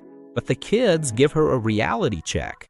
They admit they know they're a burden right now, but they want to be around him so they can learn and get strong enough for Orhun to one day see them as true companions. That opens Selma's eyes, and she realizes she can grow alongside him too. She tells him he's at the guild, and the three of them take off running. Meanwhile, Orhun leaves the meeting and even throws a "my condolences" at the heroes group, since now they're gonna have to pay a hefty fine for the forced closure of the dungeon. Out on the street, he spots the newbies and for some reason decides to make a run for it. A cartoon-worthy chase begins, but Orhun uses his magic conversion and manages to shake off the kids. Or almost anyway. He ends up hiding in his grandfather's shop, who cracks up laughing and asks why he's running away from kids. His grandfather, wise as always, notices that his grandson cares too much about them and reminds him that Orhun's place in the world doesn't have to be a lonely path. Later that night, while Orhun is reflecting on life, he runs into Sophia in a special place. She thanks him for saving her skin and explains that this is her favorite place, where she watches the moon, which shines brightly even in the middle of total darkness. She asks if he knows the meaning of the name Silver Rabbits of the Night Sky. Since Orhun has no idea, she explains that the moon is the guide of the night, and the clan has that name to be the guide for all explorers. Sophia opens her heart and says that the rabbits are her home, the place where she's happy, and she asks Orhun to join the rabbits because she wants to stay by his side. That hits Orhun hard. The next day, he doesn't waste any time. He goes to talk to Master Vincent and asks to be accepted into the clan. The master, of course, accepts him right away with great joy. Selma walks into the room, welcomes him, and hands over the new uniform. Outside, the little ones come running in a frenzy and are met with the scene they've been waiting for. Orhun stepping out of the workshops, looking impressive, wearing the official cloak of the Silver Rabbits. The tough guy has finally found his new family. One night, Orhun had that nostalgic dream about his childhood, about the days when he and Oliver were always testing their strength under the watchful eyes of the coaches who wanted to forge heroes. Every move was watched, every step judged without mercy. In that dream, Oliver was all tension, going all in with fire in his eyes, like the fight was the grand finale. Orhun, on the other hand, was way too relaxed, so much so that his sword slipped right out of his hand. He hit the ground with a dull thud, but just grinned from down there, admitting that Oliver was way too strong and there was no way to take his hits. But Oliver answered back, furious. He knew Orhun was way stronger than that. After all, it used to be Orhun who always won. Orhun just gave that little half smile and laid it out straight. He said he didn't have the same strength anymore, that he was running out of strength and Oliver had surpassed his level a long time ago, but Oliver wasn't buying it. With a look of pure indignation, Oliver turned his back and left without saying another word. Orhun was still lying there on the ground when a silver-haired girl named Xian came running up. Out of breath, she asked if he was okay.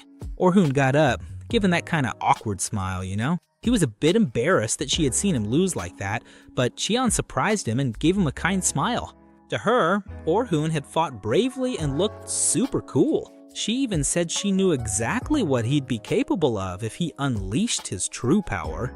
But Orhun just shook his head slightly. He couldn't do that anymore. His heart was weak and his body couldn't take it anymore. So Xian promised that one day she would help him overcome everything. But check this out, how crazy is this? For some reason, those words were kind of erased from Orhun's memory, like fate itself had censored that moment. He couldn't really remember what they talked about anymore. That connection they had, the promises they made to achieve things together, or even where Xian ended up after the victory on the other side of the kingdom. The plot twist, Xian is very much alive, but now she's on the enemy side, leading a squad of 3 people in a fanatic cult. Without batting an eye, her team wiped out 5 groups of elite adventurers from the base, just because they weren't from the same faction.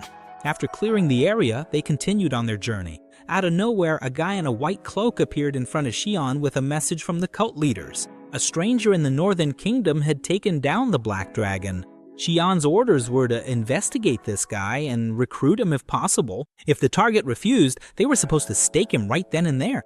Xion stopped to think for a while. It was impossible for it to be Oliver. The guy was already way too famous to be called a nobody. But then, who could it be? But in the end, it didn't really matter. If the guy went up against the cult, he'd just become a memory. Along with the squad, Xion set out for the Northern Kingdom, having no idea that the target she was supposed to eliminate was actually her childhood friend, Orhun. On the way, a pink-haired girl from the group warned them that the Northern Kingdom was still under the church's control, so they needed to be extra careful. If they got caught, they'd end up rotten in the dungeon. Xion agreed. The strategy there was to operate in stealth mode, but deep down in her heart, she had a bad feeling about this mission. She just wanted it all to be over soon so she wouldn't have to keep coming back to that region. Feel the weight of the situation. As a child, Xion was secretly in love with Orhun, but they brainwashed her, convincing the girl that the church elders pressured Orhun until he took his own life. The day she heard that news, her heart just froze. She remembered all the promises that they would always be together, that they would fight side by side until the end. The sadness was so overwhelming that she cried until her whole body shook, overtaken by a cold rage that ran through her veins. From that day on, Xion was changed forever. She swore she would see with her own eyes the downfall of the church and the destruction of everyone who dragged Orhun to his grave. While the tension was rising on one side, over at the Night Sky Silver Rabbit's base, Orhun was in a meeting with the Old Guard. The guild leader, a guy with thick glasses and a total nerd vibe, introduced Orhun as the key to victory in the last expedition. He explained that not only did the guy save the newbies and the guides, but he also defeated the Black Dragon all by himself. The proposal there was to promote Orhun to lieutenant, replacing the beloved hero Albert, who had been killed in combat against the same dragon the previous year.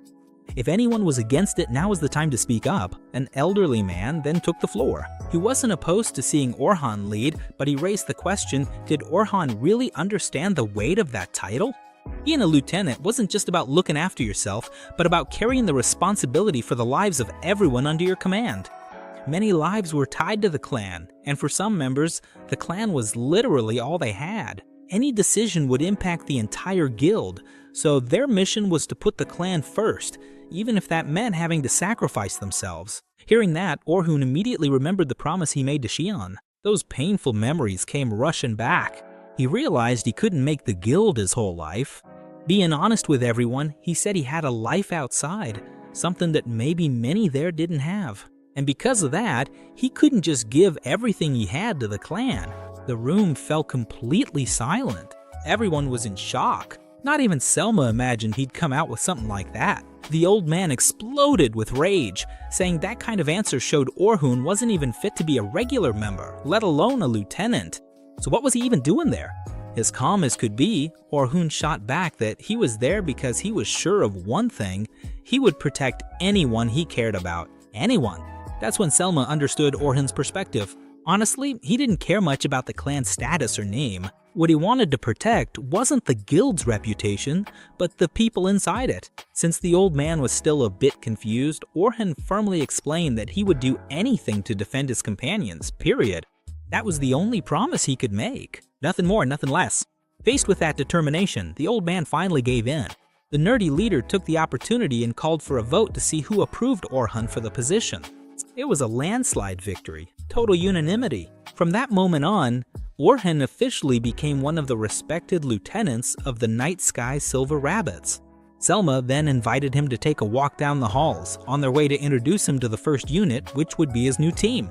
But before they got there, a girl called out to Selma from behind. She wanted to have a word with the new lieutenant. With a friendly smile, Selma introduced the girl as Stella, from the management team. Stella immediately asked if Orhun was good at teaching others, because she had a rookie group she wanted to hand over to him to mentor. Selma thought it was a brilliant idea. Orhun was actually a bit worried, thinking this might interfere with his work in Unit 1, but Selma assured him he'd have way more free time now than when he was in the heroes group. Stella promised to send over the materials for the new folks and took off quickly. Finally, Selma took Orhan to the room where the first unit was gathered, sitting around a table. The girl with blue hair stepped forward and introduced herself as Rain, the team's mage. Orhan immediately noticed that, even though she was the most experienced one there, she seemed pretty insecure about her own resume. When things started to get a little awkward, a blonde girl took charge and introduced herself as Otis, the team's healer. The last member was a tall guy with silver hair named Will, the official tank, who loved playing the role of the group's human shield.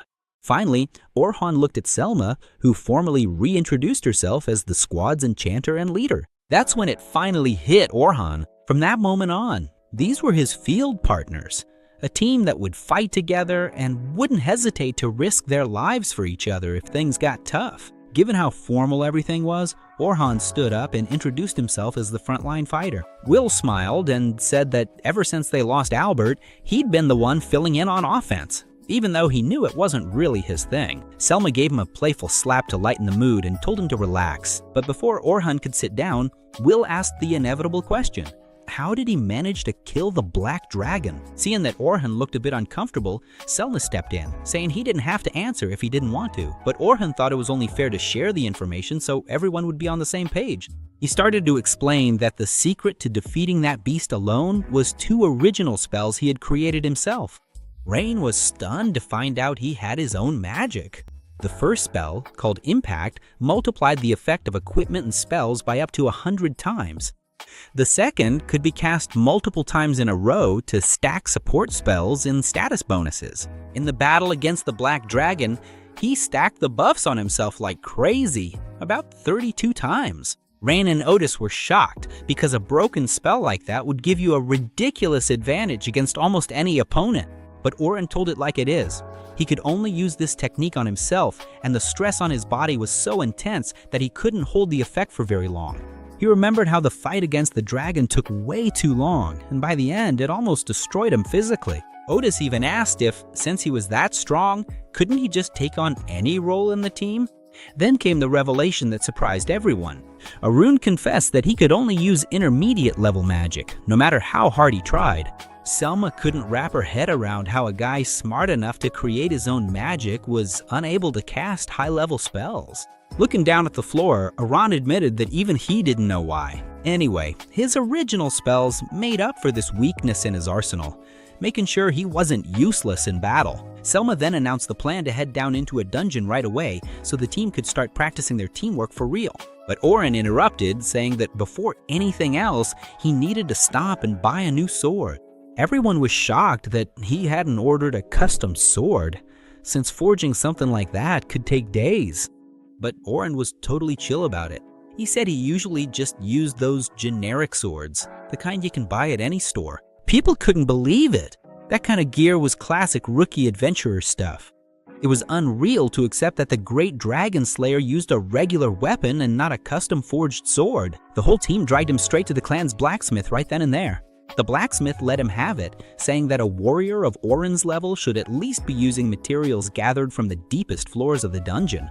Completely calm, Orhan pulled out several artifacts from his inventory that he had farmed in the dungeon's abyss, and among the items was the Black Dragon's scale. Right then, the mood in the room totally froze. It was only at that moment that it hit Orhan, the blunder he just made. He had just poked at an open wound, forgetting that this very team had been defeated by the dragon and lost a companion they all loved so much. He even tried to apologize, but Rain was quicker and managed to hold back the trauma that almost overwhelmed her again. With a steady voice, she looked at him and declared that that Black Dragon scale would be the perfect material to forge a sword worthy of being wielded by a dragon slayer. The group gathers to decide on the formation they'll use in the dungeon. And Orhan is totally in with them, not wanting to let down the crew that welcomed him into the group. Selma lets everyone know that their destination is the 86th floor. The main goal is to look for nauseating sheep wool, so they're also going to use the trip to improve the team's chemistry. A while later, already inside the dungeon, everyone is blown away by how the 86th floor looks, but Selma quickly brings them back to reality. No letting your guard down. Even though the target is the sheep, that place is packed with earth dragons that aren't messing around. Besides that, the main mission there is to see how Orhan fits into the team. She starts assigning roles, but when it's time to talk about Orhun's, she remembers that the guy is a beast and could solo everything by himself if he wanted to. She even says, look, if it's easier for you to fight solo, go for it. But Lucretia immediately cuts her off, reminding her that if he plays alone, the team training goes down the drain. Selma realizes the silly thing she said, apologizes, and even the king is surprised because it's not every day you see the leader like that, kind of spaced out. At that exact moment, a fireball comes flying toward them, but Orhun defends against it like he's swatting a mosquito and says, first, let's find out who threw that. Without wasting any time, Lucretia activates her magical tracking ability. Orhun is a bit confused, and Selma explains that this is her special power, locating the enemy by sensing magical energy. She finds the creature and uses a flash of light to force the monster out of hiding. Will goes all in right away, while Selma tells Orhun to pay attention to what the group can do. Will keeps blocking the monster's attacks with sheer strength, giving Rain the chance to charge up her magic. With Selma's buff powering everything up, Rain unleashes an explosion that just wipes the monster off the map. Orhun is impressed and compliments the team's smooth coordination. He points out how Will not only blocks but completely nullifies attacks with that double-edged leaf sword that almost nobody knows how to use. He also gives props to Lucretia's tracking skills, since finding the enemy is usually the hardest part, and to Rain's speed in casting advanced spells. In the end, he acknowledges that what really ties it all together is Selma's brilliance as a leader. He admits he expected nothing less from the First Division, but the compliments are cut short by two Earth Dragons showing up looking for trouble. It's the perfect time to test their teamwork. But in the middle of the charge, Orhun senses something odd, turns around and fires a rock arrow at a turtle that was invisible. The problem is, now they're surrounded. Selma, who doesn't get shaken easily, orders the guys to focus on the dragons because she and the girls will cover the rear. The guys move forward confidently, and Selma uses telepathy to talk to Orhun. He's surprised by this super useful ability, and she, a bit awkwardly, tells him to flank the monsters. Meanwhile, Rain and Lucretia distract the turtle. Since the creature is slow, they have plenty of time to combo their spells and send the little turtle pack in. Over on the dragon's flank, Orhun follows Selma's calls to the letter. He syncs up with Will, and with a precise strike using impact magic, Will effortlessly decapitates the dragons. Everyone celebrates the perfect coordination, and as they walk, Orhun admits that he feels right at home. He enjoyed the fight and had even forgotten how good it felt to work as a team. The rest of the group returns the compliment, saying his impact magic is on another level. No one had ever seen anyone split two Earth Dragons in half with a single blow. Then the mood gets a bit more serious. Selma asks if he thinks they can handle the 92nd floor. Orhun immediately confirms, saying their level is extremely high and that they could do it even without his help. Rain starts crying with emotion because they'd been training like crazy without knowing if it was paying off. Orhun thinks that after losing Albert, they must have pushed themselves to the limit and now would have a real chance against the Black Dragon. Selma remembers that the Black Dragon is a nightmare and that she felt the weight of that power when she was with the rookies, but she promises she won't let anyone else die. She asks Orhun to keep lending his strength, and he replies that she doesn't even have to ask since he swore to protect his companions and now he's part of the First Division. With their spirits high, they go after those sheep. Hours later, coming out of the dungeon, everyone agrees that the hunt was a success. Before everyone goes their separate ways, Orhun asks where the exploration department is, since he has to stop by there the next day. Selma offers to go with him since she also has some things to take care of there. Orhun thanks her, and at night there's that awesome welcome party. In the middle of the celebration, they promise him he won't regret joining the group. Feeling a bit nostalgic, he says he's having fun and wants to keep being useful. Lucretia even tears up again, overjoyed to see that Orhun is such a chill guy and that living together has been even better than she imagined. The group finally comes clean and admits they were super nervous about fighting alongside him. The fear was real. If anyone messed up, Orhun might think the group was amateur and just bail. But Rain quickly spills the beans and says that no one was more hyped up and anxious than Selma herself. Of course, everyone immediately started with the whole, something's going on there, right? Asking if she had ulterior motives. All red-faced, Selma tried to keep up her leader act, saying she only cares about Orhun the same way she cares about any other member. But the girls didn't let up with the teasing, and to hide the awkwardness, she downed her drink in one go. Orhun, in a more reflective moment, remembered that his grandfather always used to say he regretted the choices he made. But there, feeling the warmth of the group, he was sure that joining Miss Clan was the best decision of his life. But the mood changed quickly. It only took a little while for the drinks to hit and for Selma to turn into a whole different person. She went up to Orhun and blurted out, "Wow, you are seriously hot, huh?" He thought she was joking, but the redhead wasn't playing around. She went right up to him, leaning in and running her hands over him. Just feel the drama. Orhun had that look like he'd never seen a woman before, like a nervous virgin caught off guard. He begged her to stop messing around, but Selma shot back, "Oh, Daddy, I'm not kidding at all." She confessed she'd been waiting a long time for this moment and wasn't gonna let him get away until the sun came up. Then Rain shows up and you think, phew, salvation. Not a chance. She asked what was going on, and instead of helping Orhun, decided to join in on the attack. The poor guy totally panicked, while Will and Lucretia just sat back, loving every second of the show. Orhun called for help, but Will, bold as ever, said he was a very popular star and that tonight he was just gonna pretend he didn't see anything. The guy's in paradise and doesn't even know how to enjoy it. Makes you want to slap him so he'll wake up. In the end, to keep from being devoured by the girls, he had to resort to magic and put both of them to sleep. Firmly believing that Selma was just joking around, he even mentally thanked her for the fun and went to take Selma to Sophia's room. When he knocked on the door, Sophia opened it, already imagining all sorts of crazy things. When she saw Orhun carrying her sister like that, the girl almost had a fit. She immediately started interrogating him. "What kind of relationship do you have with my sister? Unbelievable that a 13-year-old girl would come out swinging like that." Orhun explained the whole mess, and Sophia even tried to smooth things over, saying her sister must have drunk too much from all the excitement. But when she saw Selma clinging to Orhun, even while asleep, she realized the excitement had gone way too far. Annoyed, she woke her sister up and told her to get off the guy's back right away.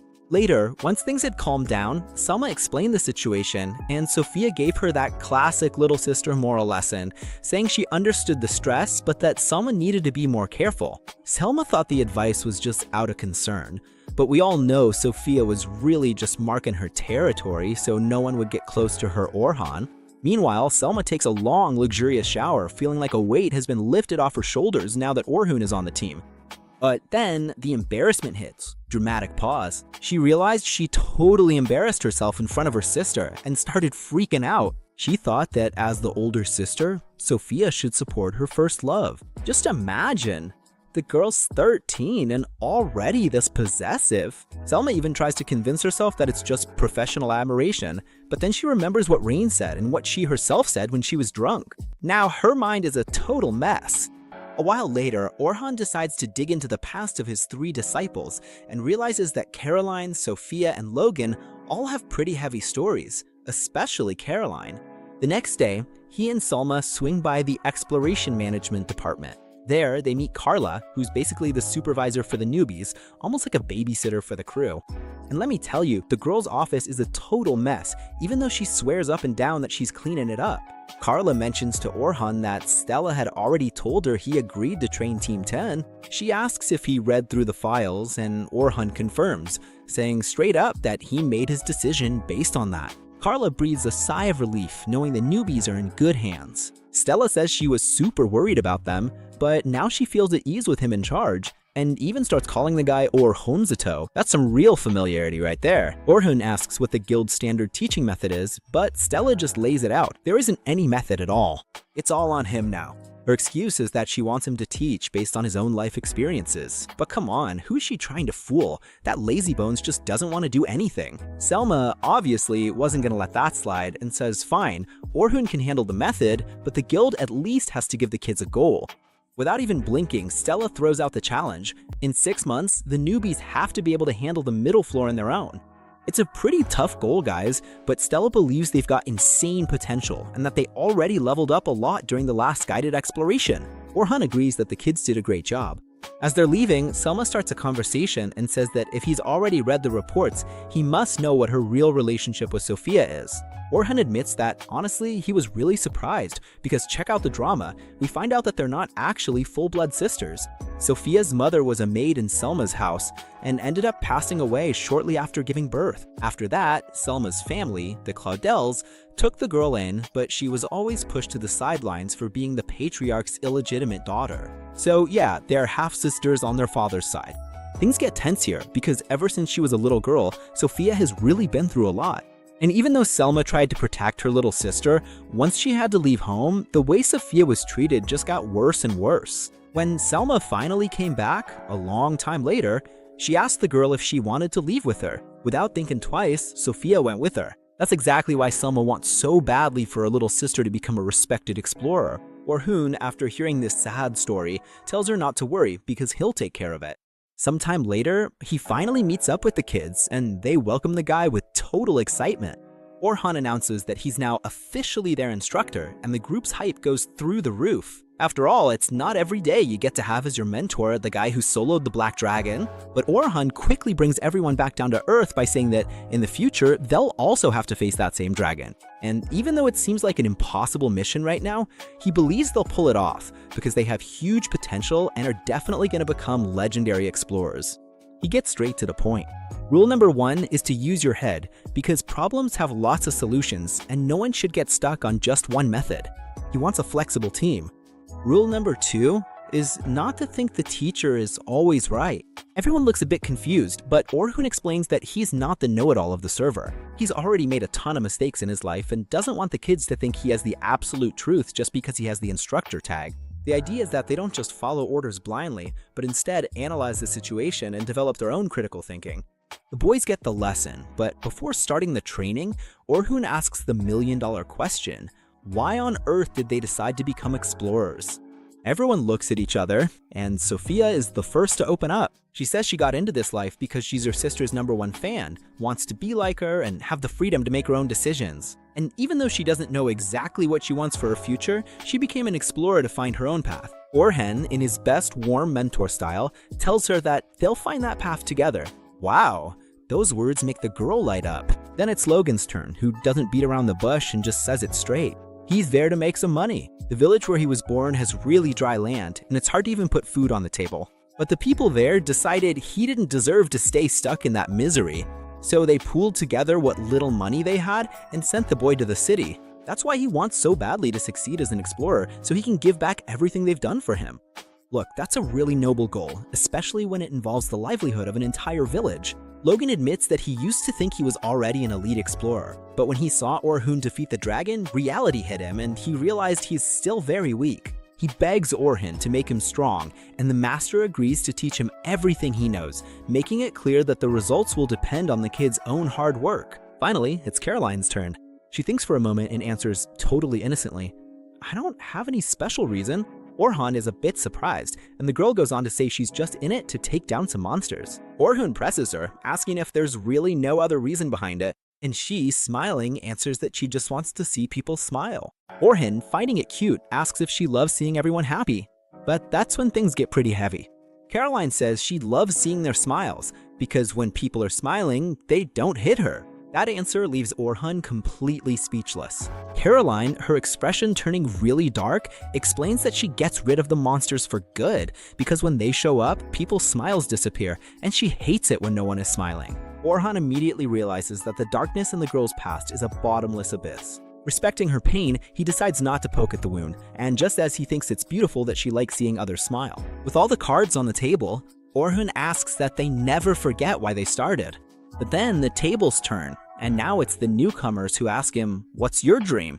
He says that his main goal is to never lose anything or anyone again, no matter how unfair the world is. The guy wants to become insanely strong to protect the people he loves, no matter what it takes. With that deep conversation over, he changes the subject and asks Caroline if she's cool with nicknames.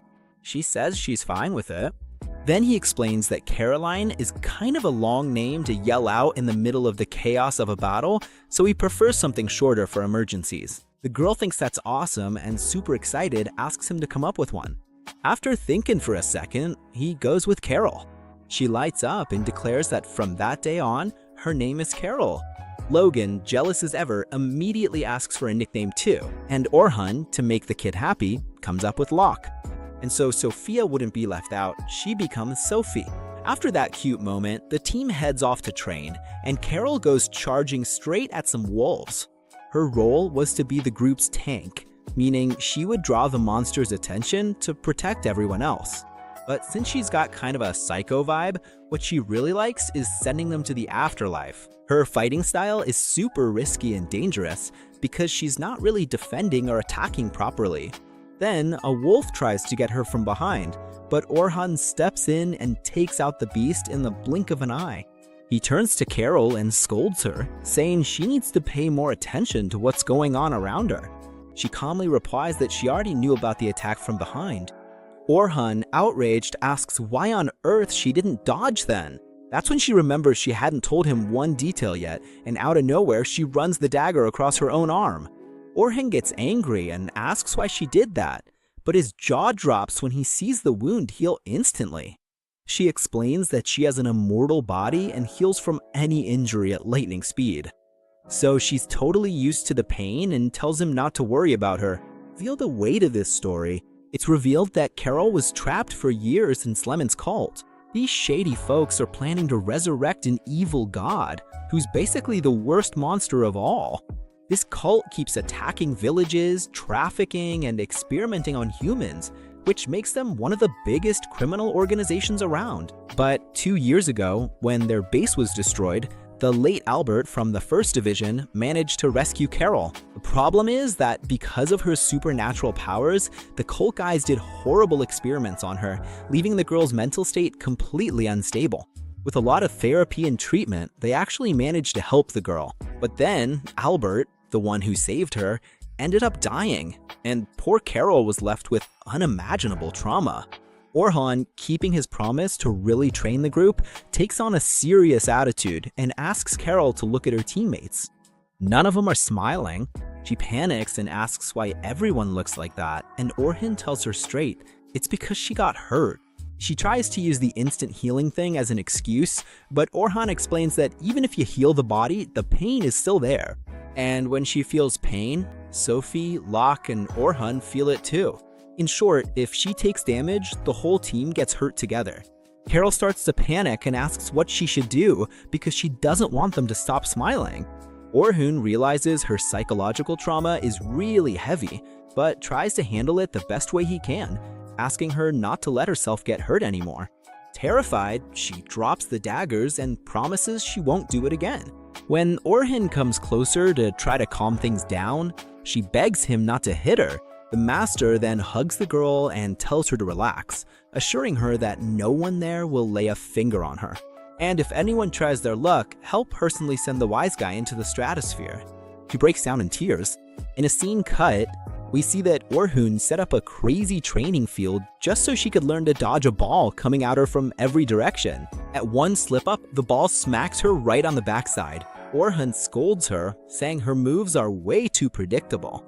She yells back that it's hard to dodge attacks when you don't know where they're coming from. But the master lays it down. If she wants to see everyone smiling, the first thing she needs to do is learn how to defend herself. And poor Carol runs for her life, calling the teacher a demon. Meanwhile, Locke is training with a spear, which is the best tactic for him to attack and enchant at the same time. Orhun says he's going to have a chat with Will so he can teach the boy how to use the weapon properly, since Will has the perfect build for it. Sophia is also grinding in her training. The girl is there, subtracting by 7s starting from 500, while keeping 2 magic circles active and trying to hit 2 targets that pop up randomly. Now that's what I call parallel construction training, but then at one point both targets pop up at the same time and Sophia freezes for a second. On pure instinct, she stretches out her staff and some weird invisible air knocks down one of the targets.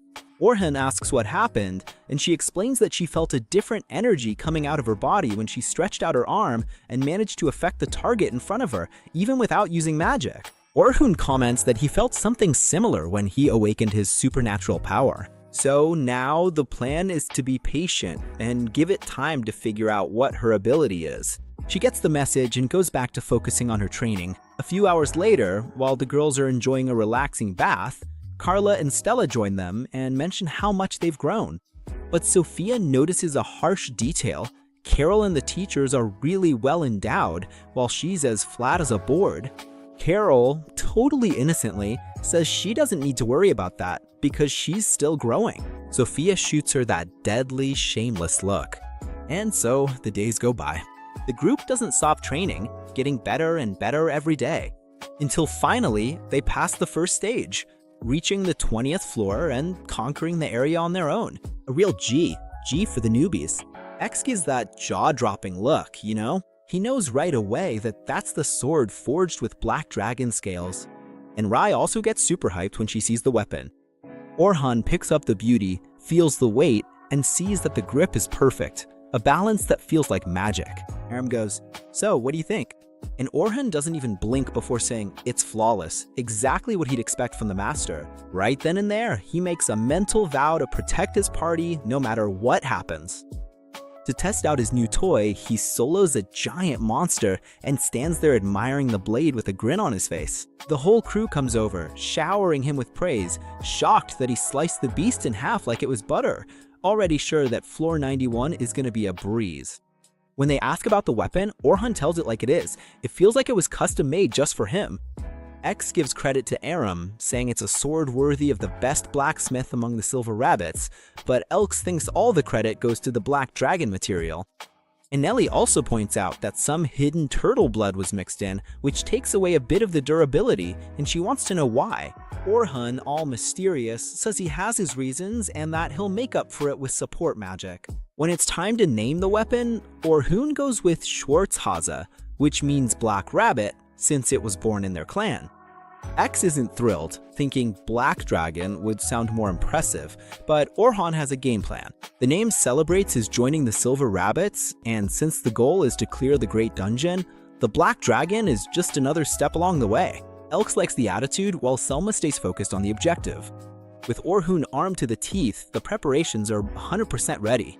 It's time to head down to the 92nd floor and send that Black Dragon packing.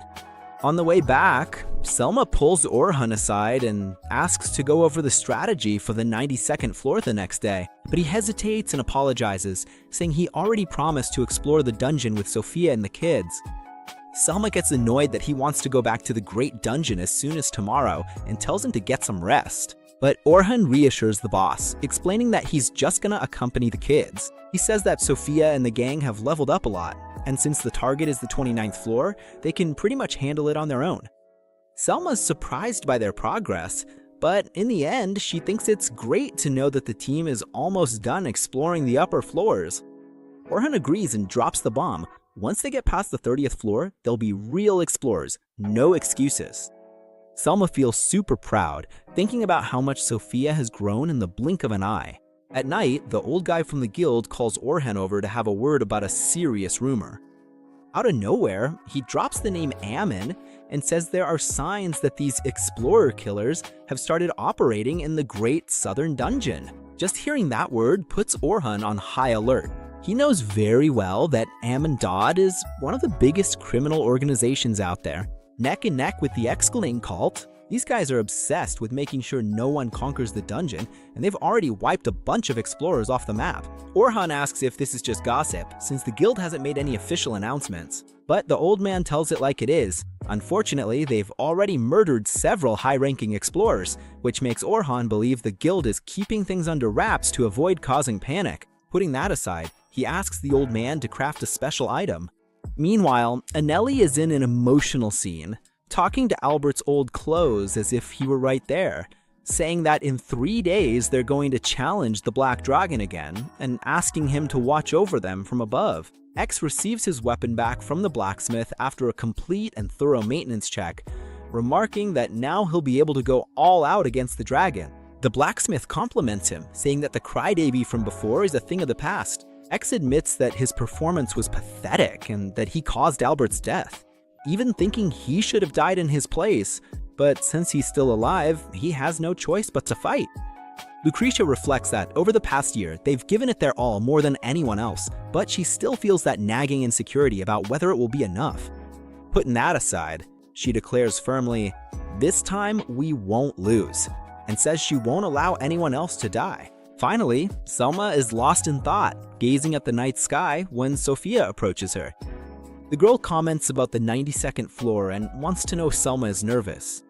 Selma confesses that she's finally going to get her revenge after an entire year spent thinking only about how to defeat the Black Dragon. Sophia says outright that it's okay to be afraid, and honestly, she'd rather Selma didn't go. She reminds her that last time, Ohan ended up seriously injured, but before Selma can answer, Sophia interrupts herself, knowing her sister will go no matter what, and gives her a surprise hug. She says that ever since she started leading the group, she feels a little braver and wanted to share that with her sister. Selma hugs her back and thanks her. Sophia, full of confidence, says they're going to defeat the Black Dragon and wishes her good luck. Selma acknowledges that her little sister has gotten really strong and swears she's going to defeat the monster. The next day, Sophia and the boys finish off the last enemy and celebrate because they finally conquered the 29th floor. Ohan congratulates them and Logan thanks him, saying they only managed it because of him. They talk about the 30th floor and the intermediates, and Ohan confirms that soon they'll be working as real explorers. But Sophia realizes that if that happens, Ohan will stop teaching them, which is definitely not what she wants. Back at the guild, Sela approves the request to explore the 30th floor, but warns them that a supervisor from the 2nd Division will be accompanying them. She explains that the guy needs to check if they can handle passing through on their own. Caroline whispers that with Ohan along, there wouldn't be any problem, but Stella schedules the exploration for the day after tomorrow. The three of them realize that's exactly the day of the Black Dragon hunt and ask if it's possible to change the date. Stella shuts him down. The supervisor has his own schedule, and they'd have to wait a long time otherwise. Okan says he'll ask Selma to postpone it, but Sophia immediately refuses, since she knows how much that day means to the team. Logan and Caroline ask to go alone, wanting to conquer the 30th floor on their own. Ohan isn't convinced at first, but Sophia reminds him that they saw how to beat the boss during the joint exploration. Logan even adds that if Ohan keeps going with them, it won't really be an accomplishment. With the trio insisting, Ohan gives in, but demands a complete tactical plan. Later, the three of them hand in what was requested. Ohan admits it's a good plan, but warns that unexpected things always happen. To wrap things up, they hand out necklaces to the three of them, an emergency amulet. The long-awaited day finally arrives. Ohan and the team gather at the entrance. Selma says it's a good day to settle the score, and without further delay, kicks off the conquest of the 92nd floor. With the kids, Logan stops and warns that he heard footsteps, probably 3 enemies. Sophia suggests that Carol act as bait while the two of them attack with magic. Sticking to the plan, Carol rushes at the three of them. Logan uses rock needles to impale the monsters, and Sophia sends out air blades to finish off the 4th one that appeared. The supervisor is left speechless and asks if they're really rookies. All 3 answer at the same time, "We have an amazing master."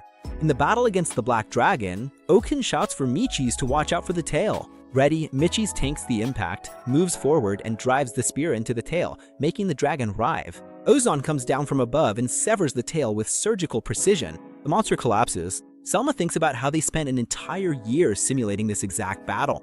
The team reaches complete consensus. No one is going to let their guard down for even a second. But over with the kids, when they reach the boss on the 30th floor, they find another group at the entrance.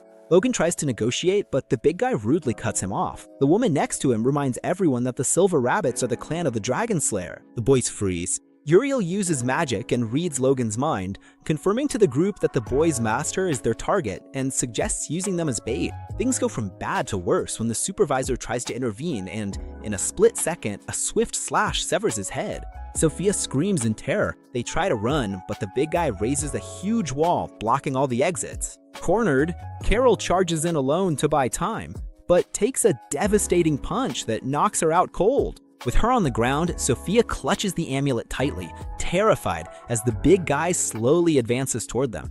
Back at the battle, Ohan suddenly freezes. The amulet has activated. He explains to Selma that Sophia and the kids are in danger and that he needs to go now. Michi's, not understanding what happened, yells at Ohan to hurry up. But before anyone can make a move, the Black Dragon pulls a trick out of its hat and starts regenerating everything it lost. The team realizes they're back to square one.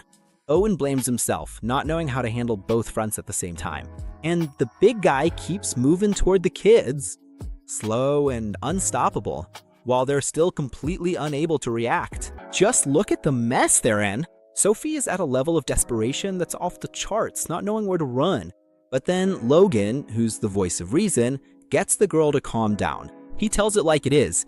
The master made it clear that rule number 1 for an explorer is to make it home alive. And besides, Carol has that self-healing hack, so there's no need to worry about her right now. Sophie takes a deep breath, gets the idea, and the two of them decide they're not going to become a statistic today. Logan doesn't waste any time and immediately buffs his resistance, vitality, and magic stats. Sophie fires off a well-aimed thunder arrow, but Giviano doesn't even feel the impact. The guy's a tank. Logan yells at her to run and they try to make a break for it, but Giovino is the persistent type. But he didn't count on Logan's cunning, who set up a trap worthy of the master's lessons. The villain gets caught, Logan charges in to take advantage of the opening, but physics wasn't on his side, and he ends up face-planted on the ground.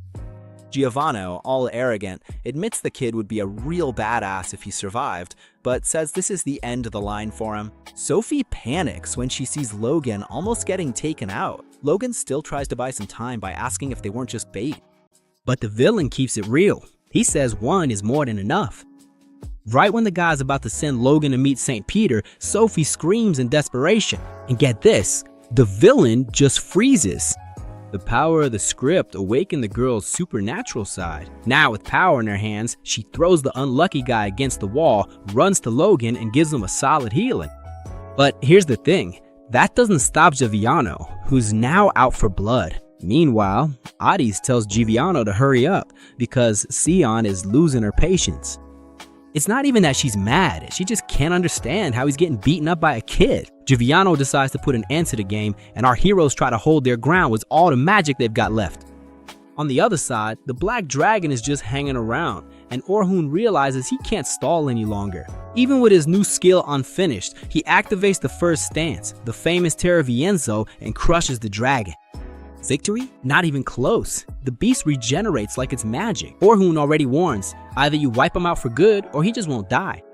The dragon comes at them with its iron tail, but Selma saves the day with a barrier. But on the third hit, her defense crumbles and she's completely drained.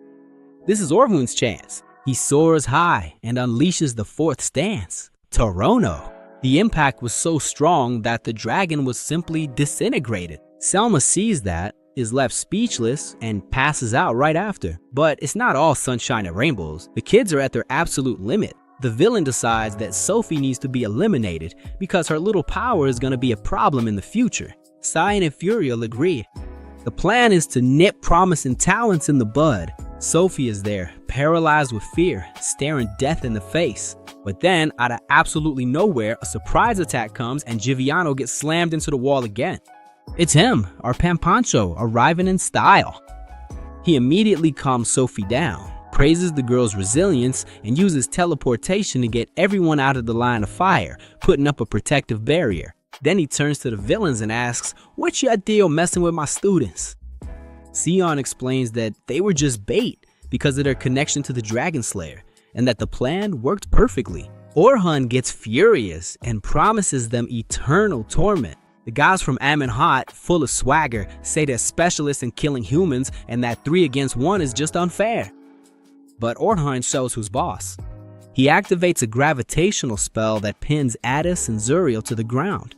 Cyan barely escapes, but Orhun follows up with an earth shock that steamrolls the other two. Now it's a one-on-one against Cyan, but the woman blocks his attack like it's nothing. She even compliments Orhun for taking out her 3 henchmen, saying it's a shame she has to kill him. She unleashes a special kind of wind blast so fast that it leaves Orhun confused. The woman skips the casting phase. The master protects himself with a barrier, and the boys just stand there watching their teacher get cornered. Orhun notices that she's way too good to be in that group, and she returns the compliment, saying she wishes he was on her team. But Orhun doesn't hang out with assassins, right? Sion says he reminds her of an acquaintance who died young, but Orhun isn't interested in small talk and asks why she's killing innocent explorers. She drops some cryptic lines about the original having fallen and that they're using a replica to buy time. Orhun can't stand this terrorist talk and tells him to surrender, which deeply offends Sion. She freaks out, starts yelling that people like him destroy the world, and unleashes a rain of explosions everywhere. Orhun dodges desperately while the battlefield disappears in the middle of all the smoke. Cyan's already celebrating, thinking that this time the master didn't make it. But then the dust settles and Sion is left in shock. Orhun, in true "now I've changed" style, turned his sword into a shield and then switched it into a whip, trapping the villain in a flash. She tries to break free, but Orhun tightens the hold with magic and her hood falls off. Right away, he gets that deja vu feeling. I know this face from somewhere. Meanwhile, Cyan looks at him and asks if he's really Orhun because that mana is unmistakable. But then she totally loses it, Joker style. She starts laughing like a psychopath and has a mental breakdown. She says the answer's obvious. It's all that old man's fault, that witch's fault. The girl shifts between delusions, laughing and getting angry, demanding to know how long they'll mess with people. Orhun asks who she is, but her attitude flips like night and day, and she says she doesn't want to fight anymore because she can't face him. She asks to leave and promises to take the rest of the gang with her. The master doesn't understand any of his familiarity, but she just says, "One day you'll understand."